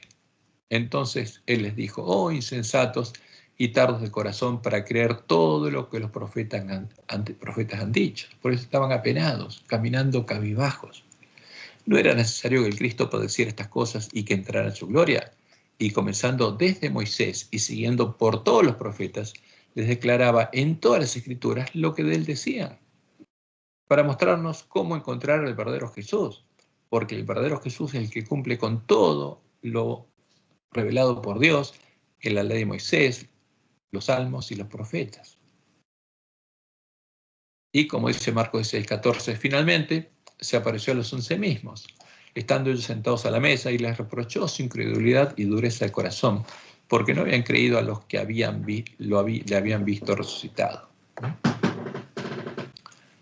Y Lucas relata lo siguiente, y les dijo, estas son las palabras que os hablé estando aún con vosotros, que era necesario que se cumpliese todo lo que está escrito de mí en la ley de Moisés, en los profetas y en los salmos. Todo lo que él les había dicho ellos no comprendían. Entonces, ¿qué hizo Jesús? Les abrió el entendimiento, como tiene que abrirse al ángel de la Odisea, para que comprendiesen las Escrituras, lo que estaba escrito. Y les dijo, así está escrito y así fue necesario que el Cristo padeciese y resucitase a los muertos al tercer día. Todo está escrito eso, Oseas 6, 1 al 3. Y que se predicase en su nombre. ¿Y cuál es su nombre? Su nombre es Jehová. El arrepentimiento y el perdón de pecados en todas las naciones, comenzando desde Jerusalén. Y vosotros sois testigos de estas cosas. Y aquí yo enviaré la promesa del Padre sobre vosotros. ¿Y cuál es la promesa de Dios? Que Él pondría su espíritu en nosotros y viviríamos, porque Él vendría a hacer la obra que prometió el nuevo pacto. Pero quedaos vosotros en la ciudad de Jerusalén hasta que seáis investidos de poder desde lo alto. Y como leemos en Hechos 1, del 3 al 5, a quienes también, después de haber padecido, se presentó vivo con muchas pruebas indubitables, apareciéndoseles durante 40 días, y hablándoles acerca del reino de Dios. Fíjense, escuchar de Jesús directamente por 40 días el significado de las profecías del reino de Dios. Y estando juntos les mandó que no se fueran de Jerusalén, sino que esperasen la promesa del Padre, la cual les dijo, oísteis de mí. Porque Juan ciertamente bautizó con agua. A todos ellos los había bautizado Juan con agua, porque eran discípulos de Juan. Y por eso sabían que Jesús era el Mesías y lo siguieron. Mas vosotros seréis bautizados con el Espíritu Santo dentro de no muchos días. Y Marcos termina relatando las instrucciones finales de Jesús a los discípulos antes de ascender al cielo. Marcos 16:15. Y les dijo, id por todo el mundo y predicad el evangelio a toda criatura. Ahora, ¿qué evangelio debían predicar? Claramente no el que predica oficialmente la Iglesia Adventista. Tenían que predicar el mismo evangelio que nosotros tenemos que predicar para preparar el camino a la segunda venida, el evangelio del reino de Dios. El evangelio que Jesús les hizo entender. Y Marcos 16:6 leemos, el que creyere y fuera bautizado será salvo, mas el que no creyere será condenado. Ahora, ¿a qué vino Jesús? A salvar lo que estaba perdido. Y el que no cree en la salvación sigue condenado. No es que Dios lo condena, ya está condenado. Y estas señales seguirán a los que creen. En mi nombre echarán fuera demonios y hablarán nuevas lenguas. Tomarán en las manos serpientes y si bebieren cosa mortífera no les hará daño. Sobre los enfermos pondrá sus manos y sanarán. Y el Señor, después que les habló, fue recibido arriba en el cielo y se sentó a la diestra de Dios, como nuestro sacerdote. Y ellos, saliendo, predicaron en todas partes, ayudándoles el Señor y confirmando la palabra con las señales que la seguían. ¿A quién? A la palabra. Y termina el capítulo diciendo, amén. Y aquí vamos a arreglar el tipo porque está incorrecto. Y así termina el Evangelio según Marcos. Y como dijo Jesús, y será predicado, ¿qué Evangelio? Este Evangelio del reino, la verdad echada por tierra, porque lo que fue echado por tierra es el reino y el templo de Dios, porque Dios moraba en los miembros de la iglesia primitiva que no adoraban a la abominación desoladora. Y será predicado este Evangelio del reino en todo el mundo para testimonio a todas las naciones, y entonces vendrá el fin. ¿Y cómo sabemos que vendrá el fin? Porque después vamos a ver la abominación desoladora simular la segunda venida de Jesús. Y la pregunta es, ¿conocemos cuál es el Evangelio del reino de Dios? ¿Cómo saberlo si no lo conocemos? Si lo conocemos, quiere decir que la semilla del reino fue sembrada en nuestros corazones. El llegar a conocerlo, recuperando el conocimiento de la verdad echada por tierra, el primer trabajo que Dios le dio al pueblo adventista, el trabajo que recién completaríamos en el tiempo de la última generación, cuando encontráramos la puerta abierta, cuando encontráramos a el santo, el verdadero Jesús, como leemos que Dios le mostró en Juan en su segunda visión al santuario. Y él escuchó lo siguiente, dijo el ángel, ha fallado la palabra de Dios, ha faltado Dios en cumplir sus promesas. O sea, por ellos pensaban, ¿por qué no vino todavía Jesús? Y la respuesta es no, ha cumplido cuanto prometió.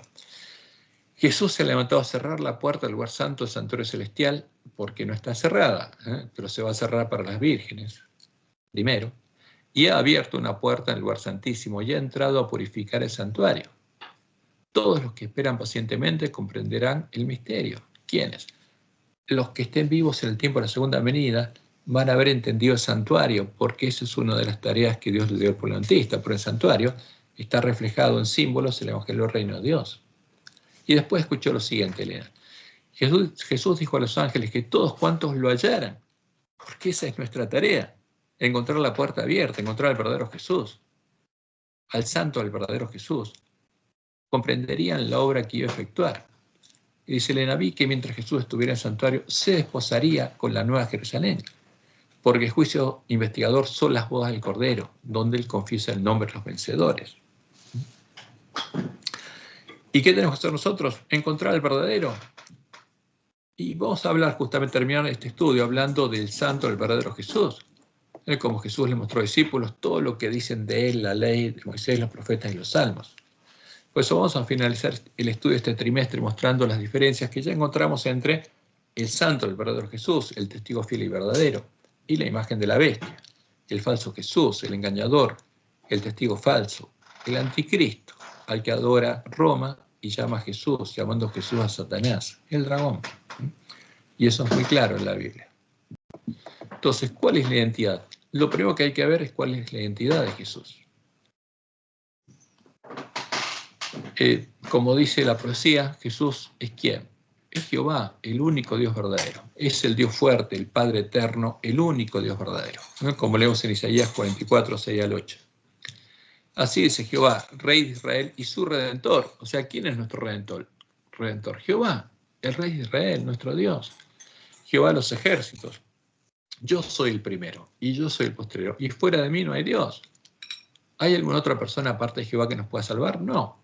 Y termina diciendo, no hay Dios sino yo, no hay fuerte, no conozco ninguno. Y es muy claro. Ahora, ¿quién sería el Mesías?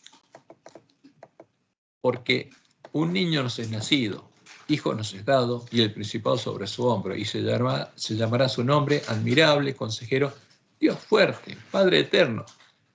¿Hay alguien aparte de Jehová que pueda ser llamado Dios fuerte, Padre eterno? No. Por eso Jehová dice que Él es nuestro Redentor. Porque Él es el que se haría hombre para salvarnos. Porque Él es el que cargaba los pecados de su pueblo desde el tiempo en que perdonó a Adán y Eva e hizo el primer sacrificio simbólico. Porque Él se comprometió a redimirnos. Él sería el príncipe de paz. Ahora, ¿qué dicen las doctrinas de Babilonia sobre Anticristo? Que es parte de una triada de dioses coeternos que son fuertes, se conocen y actúan juntos. Es el Dios Hijo de la Trinidad, la doctrina definida con cosas sacrificadas a los ídolos por los apóstatas que se unieron a Constantino e hicieron la obra de Balaam. Esa es la abominación asoladora. ¿Conoce a Jehová otra persona que sea Dios o fuerte como Él? No. ¿Y qué nos muestra esto? Que Jehová no tiene nada que ver ni con la Trinidad, ni con el Dios Padre de la Trinidad, ni con el Dios Hijo, ni con el Dios Espíritu Santo de la Trinidad. Son ídolos. Como dice Isaías 8:20, a la ley y al testimonio. Si no dijeren conforme a esto es porque no les ha amanecido. Y esto nos muestra que estos dioses son ídolos, son abominaciones. Y están en nuestra iglesia. ¿Cuál es el nombre de Jesús, el verdadero Jesús? Su nombre es Yahvé, es Jehová. El gran yo soy, Emmanuel, Dios con nosotros. Como dice Isaías 25:9, y se dirá en aquel día, cuando le veamos venir en las nubes de los cielos, he aquí, este es nuestro Dios, le hemos esperado y nos salvará. Este es ¿quién? Es Jehová, a quien hemos esperado. Nos gozaremos y nos alegraremos en su salvación. Porque los verdaderos cristianos llamaban Jehová y bautizaban en el nombre de Jehová, el nombre de Jesús, porque el nombre de Jesús es el verdadero Jehová. Y por eso, como Jesús dice, cuando prediquemos que Él es Jehová, vamos a ser perseguidos por causa de su nombre. Pero ¿qué pasa con el anticristo? Fue definido como el verbo, el concepto proveniente de Platón, el Dios Hijo del Dios Padre de la Trinidad. Del mismo modo en el que Apolo, la imagen del ángel del abismo, la imagen de Satanás a la que adoraban los paganos, era hijo de Zeus, el Dios Padre de los dioses paganos del Olimpo. Porque es la misma imagen de Zeus y Apolo ahora disfrazados de cristianos. Porque es la imagen de Satanás. El anticristo es la imagen de Satanás. ¿Cuál es la naturaleza del verdadero Jesús? Era 100% hombre porque Dios se hizo cordero verdaderamente. Como el mismo se lo dijo a Satanás. ¿Qué le dijo? No solo el pan vivirá el hombre. Soy hombre, le dijo. Sino de toda palabra que sale de la boca de Jehová, la boca de Dios. Pero ¿qué pasa con el anticristo? Supuestamente era 100% Dios y 100% hombre, porque así fue definido en los concilios ecuménicos de Roma. Y este es uno de los dogmas de Roma que definen al anticristo.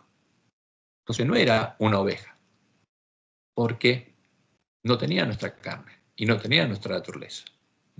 ¿Cuál era la carne del verdadero Jesús?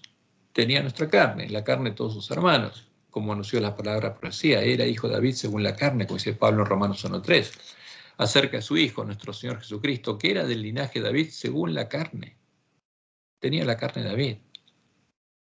Pero ¿qué dice Roma? Que no tenía nuestra carne, tenía otra carne. La carne de Adán antes del pecado, que heredó de una María concebida sin pecado, original.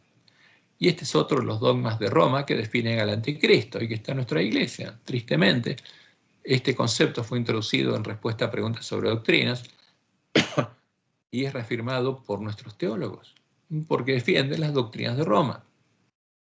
¿Qué pasó con el verdadero Jesús? Como tenía nuestra naturaleza, era hombre, fue hecho menor que los ángeles, como sus hermanos, como leemos en Hebreos 2:9.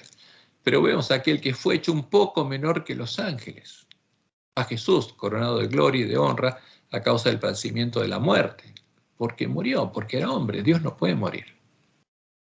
Para que por la gracia de Dios gustase la muerte por todos.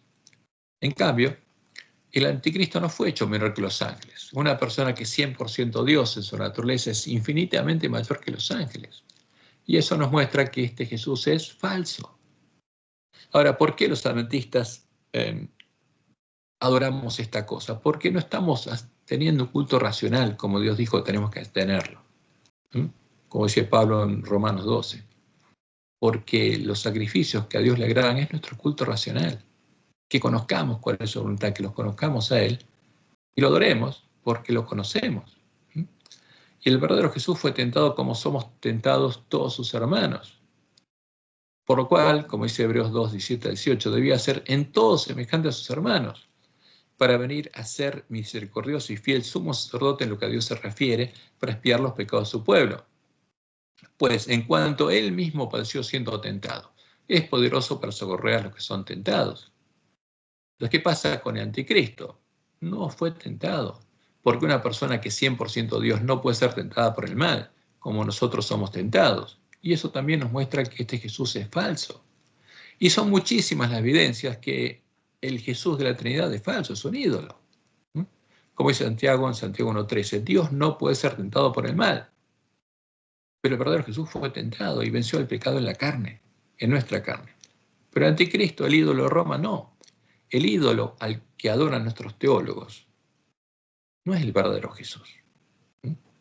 Es la imagen de Satanás a la que adora Roma. Y Jesús venció por la fe en su Dios y Padre. Como hombre, venció como todos sus hermanos deberían vencer, por la fe en su Dios y Padre. Y como dice Hebreos 11:1, es pues la fe la certeza de lo que se espera, la convicción de lo que no se ve. Entonces, ¿qué es la fe? La certeza de lo que uno espera. ¿Y por qué lo espera? Porque es una promesa de Dios. ¿Y uno lo ve? No. Entonces uno lo espera porque no lo ve, pero tiene fe. Y entonces sigue el camino que Dios le dio. Y lo espera por haber oído y creído en la palabra de Dios. Así que la fe es por el oír y el oír por la palabra de Dios. Pero ¿qué pasa con el anticristo? No pudo tener fe. Porque una persona que es 100% Dios es omnisapiente. Todo lo sabe, todo lo ve. No hay nada que no lo vea. Y por lo tanto no puede tener verdadera fe. Y eso también nos muestra que este Jesús es falso, es un ídolo. Son tantas las evidencias de que el Jesús de la Trinidad es un ídolo, que es increíble que el pueblo de Dios crea en eso, salvo que esté dormido y con los ojos cerrados, como el ángel de la Odisea, como las vírgenes dormidas. Y que los lobos, en su sueño, le hayan hecho creer que esta es la verdad. Y como verdadero cordero, una oveja, Jesús murió por nosotros tomando el lugar de las ovejas.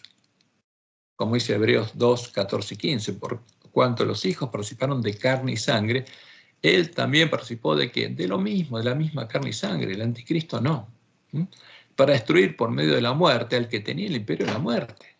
Porque él murió en el reino de Satanás, cargando nuestros pecados, para librarnos de la cárcel.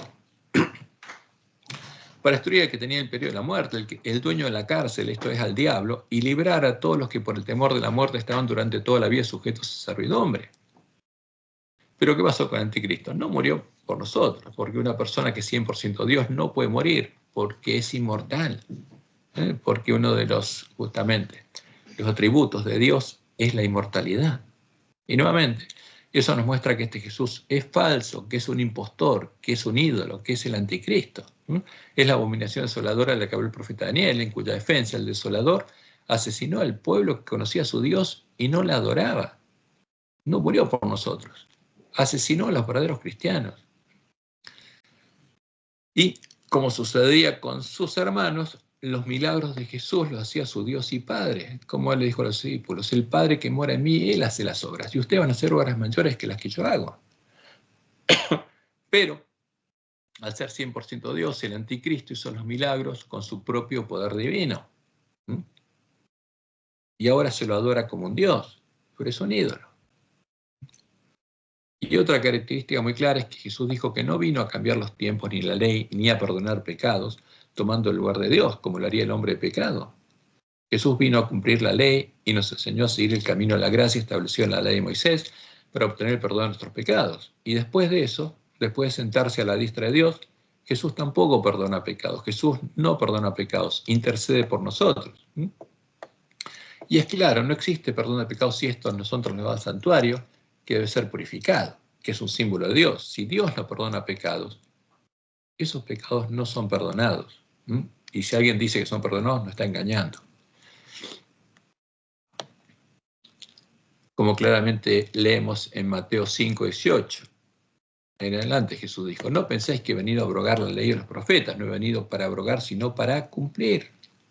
Porque de cierto os digo que hasta que pasen el cielo y la tierra, ni una jota ni una tilde pasará de la ley, hasta que todo se haya cumplido. ¿Y qué vino a hacer Jesús? A morir como el Cordero de Dios, a cumplir la ley de los profetas. Por eso enseñó: por tanto, si traes tu ofrenda al altar, ¿a dónde? Al templo, para que Dios te perdone.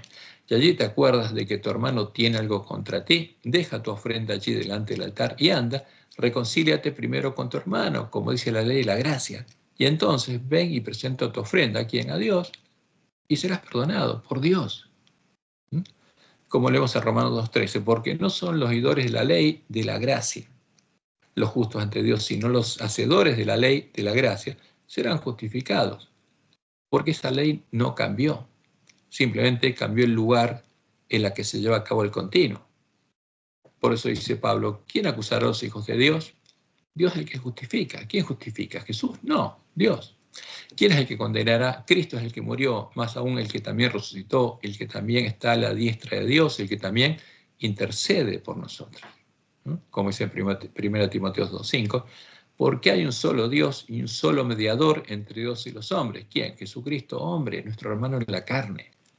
Por eso podemos tener confianza en Él, porque sabe lo que es ser tentado.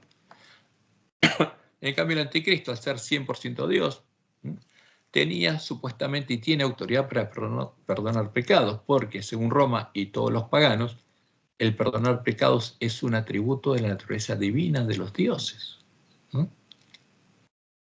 Y por eso los sabios de Roma pusieron en nuestras Biblias palabras apócrifas, porque Jesús jamás hizo la barbaridad que aparece, por ejemplo, en Marcos 2:10 y 11.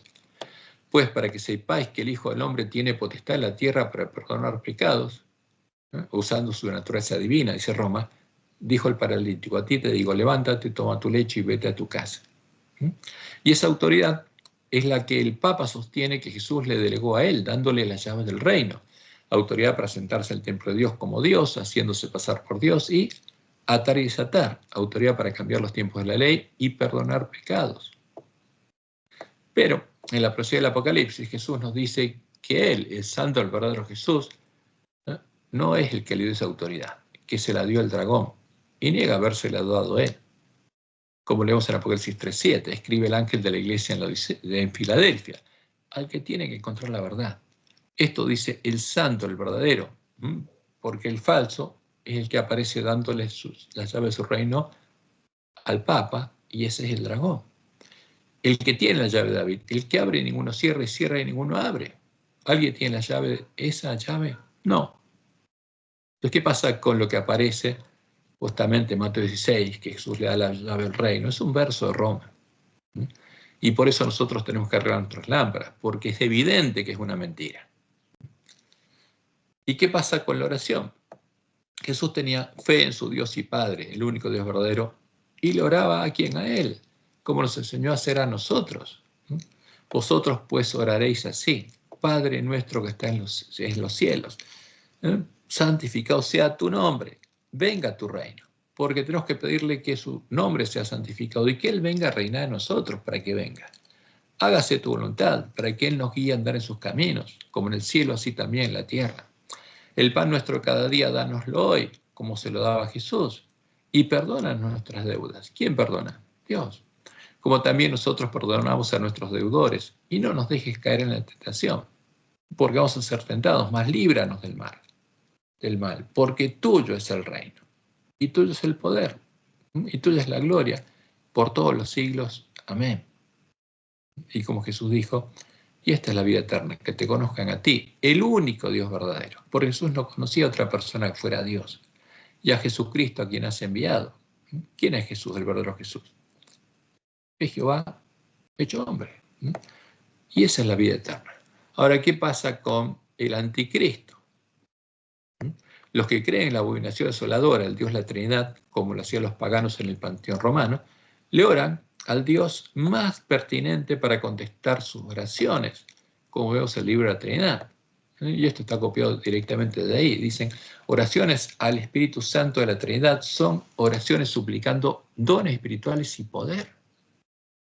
Ahora, y los que lo hacen, ¿le oran a quién? Al Espíritu Santo que habita en Roma, a los espíritus de demonios, y justamente le oran al Espíritu Santo que le hace habitación de demonios y parte de la sinagoga de Satanás. Pero si lo hacen en la ignorancia, Dios los protege. Pero si lo hacen conscientemente, no puede protegerlos. Y dice el libro de la Trinidad, oraciones a Jesús, el anticristo, son oraciones de arrepentimiento y perdón. Porque como lo hace la Iglesia de Roma, el Dios Hijo de la Trinidad es el que les perdona los pecados. Pero es mentira.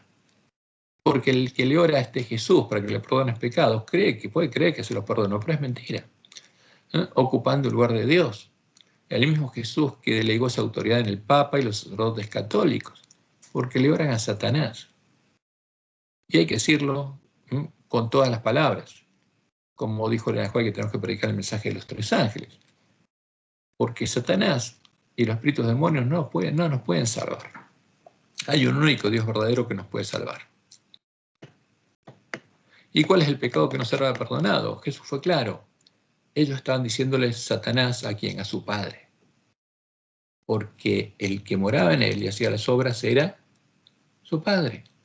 El padre que mora en mí hace las obras. Y la ley es clara. Hay un solo pecado que no será perdonado. Tomar el nombre de Jehová en vano. No tomarás el nombre de Jehová tu Dios en vano, porque no dará por inocente Jehová el que tomare su nombre en vano. ¿Y quién es el único que puede perdonarnos? Dios. Y si blasfemamos el nombre de Jehová, ¿quién nos puede salvar? Nadie. Por eso la ley de Moisés establecía que el que blasfemare el nombre de Jehová tenía que morir, porque no tenía posibilidad de ser salvo. Y finalizamos viendo esto, porque es muy claro también. Hay 2 semillas, la de trigo y la cizaña. Hay 2 puertas, la puerta estrecha y la puerta ancha. Y ambas se llaman Jesús. Y hay 2 caminos. El camino angosto que lleva a la vida y el camino espacioso de la perdición. Y hay 2 vides. Ahora, Jesucristo hombre es la verdadera semilla de trigo, que debe ser sembrada en nuestros corazones, la semilla que Dios debe hacer germinar y crecer en nosotros, sus hermanos, hasta que lleguemos a reflejar plenamente la imagen de Jesús. Él es la puerta estrecha por la que se entra al templo de Jehová y es el camino angosto que lleva a la vida, como leemos en Juan 12, 23 y 24. Jesús les respondió diciendo, ha llegado la hora para que el Hijo del Hombre, Jesucristo hombre, sea glorificado. De cierto os digo que si el grano de trigo, ¿quién me va a morir? Jesucristo hombre, el Hijo del Hombre, no cae en la tierra y muere y queda solo. Pero si muere, lleva mucho fruto, porque no había otra forma de redimir a sus hermanos si él no tomaba el lugar de ellos. Y como leemos en Romanos 8, 28 al 30, y sabemos que a los que aman a Dios, todas las cosas les ayudan a bien. Esto es a los que conforme a su propósito son llamados. Porque a los que antes conoció también los predestinó para que fuesen hechos conformes a la imagen de su Hijo, para transformarnos en panes y levadura, para que Él sea el primogénito entre muchos hermanos.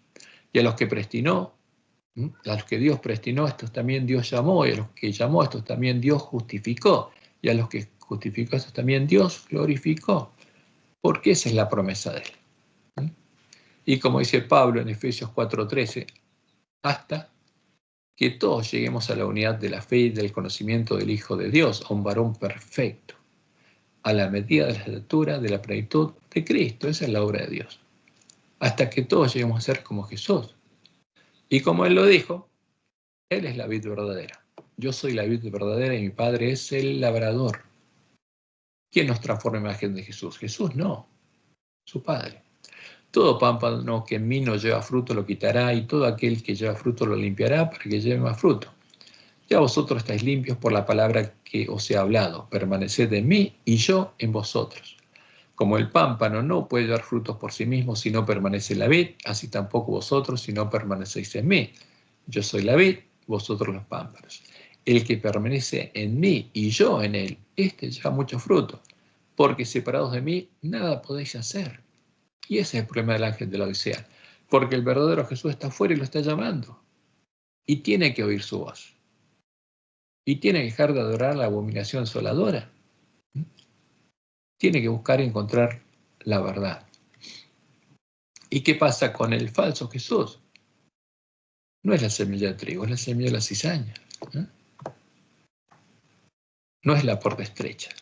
El falso Jesús, el Dios Hijo de la Trinidad, el Jesús divino, que nos lleva a sí mismo, es la semilla de la cizaña, es la puerta ancha por la que se entra, ¿a dónde? A la sinagoga de Satanás. Y es el camino espacioso que lleva a la perdición, a conocer las profundidades de Satanás. Y eso pasaría con los que lo adoraran, como Jesús dijo. Llegaría incluso la hora en que matarían a sus hermanos, pensando que rinden servicio a Dios, y harían esto porque no conoce al Padre ni a mí. ¿A qué Jesús defendería? A la abominación asoladora. Habría entrado por la puerta ancha y habrían llegado a conocer las profundidades de Satanás. Y esta es la semilla que se fue sembrada y dio fruto a los corazones de los apóstatas de la iglesia primitiva. Y habría sido sembrada en los corazones de las vírgenes dormidas y dará fruto en el corazón de las vírgenes insensatas. Porque en todos los corazones fue sembrado. ¿Pero en cuáles dará fruto? En el corazón de las vírgenes insensatas. Como Jesús dijo en Mateo 13, 40 al 43. De manera que como se arranca la cizaña y se quema en el fuego, así será el fin de este siglo, el fin del tiempo de la iglesia militante. Y esto ocurre en la iglesia adventista. Porque enviará al Hijo del Hombre a sus ángeles y recogerán de su reino, de su iglesia, a todos los que sirven de tropiezo, a los que hacen iniquidad, y los echarán en el horno de fuego. Allí será el lloro y el crujir de dientes. Porque ese es el destino de la cizaña. Entonces, después de esto, los justos resplandecerán como el sol en el reino de su Padre. Van a recibir la lluvia tardía y van a resplandecer, como dice Daniel 12. Y Jesús dice, el que tiene oídos para oír, oiga. Y además, el anticristo es la vid de Sodoma, es parte de la falsa roca, son dioses, como Dios mismo anunció que estaría pasando en medio de su pueblo cuando llegara el tiempo de juzgarlo, el tiempo que anuncia el mensaje del primer ángel. Y Jehová dice lo siguiente, porque la roca en minúscula de ellos no es como nuestra roca. ¿Pero por qué la llama roca? Porque habría sido puesta en lugar de Jehová. Y aún nuestros enemigos son de ellos jueces, porque de la vid de Sodoma es la vid de ellos, y Jesús es la vid. Yo soy la vid. ¿Y la vid de la Trinidad cuál es? La vid de Sodoma. Así la llama Dios. Y de los campos de Gomorra. Las uvas de ellos son uvas ponzoñosas, racimos muy amargos tienen. Venenos de serpientes es su vino, y su vino son sus doctrinas de demonios. Y ponzoña cruel de áspides. ¿Y dónde estarían estas doctrinas? En medio de su pueblo. ¿No tengo yo esto guardado conmigo, sellado en mis tesoros? Mía es la venganza y la retribución. A su tiempo su pie resbalará, porque el día de su aflicción está cercano, y lo que les está preparado se apresura.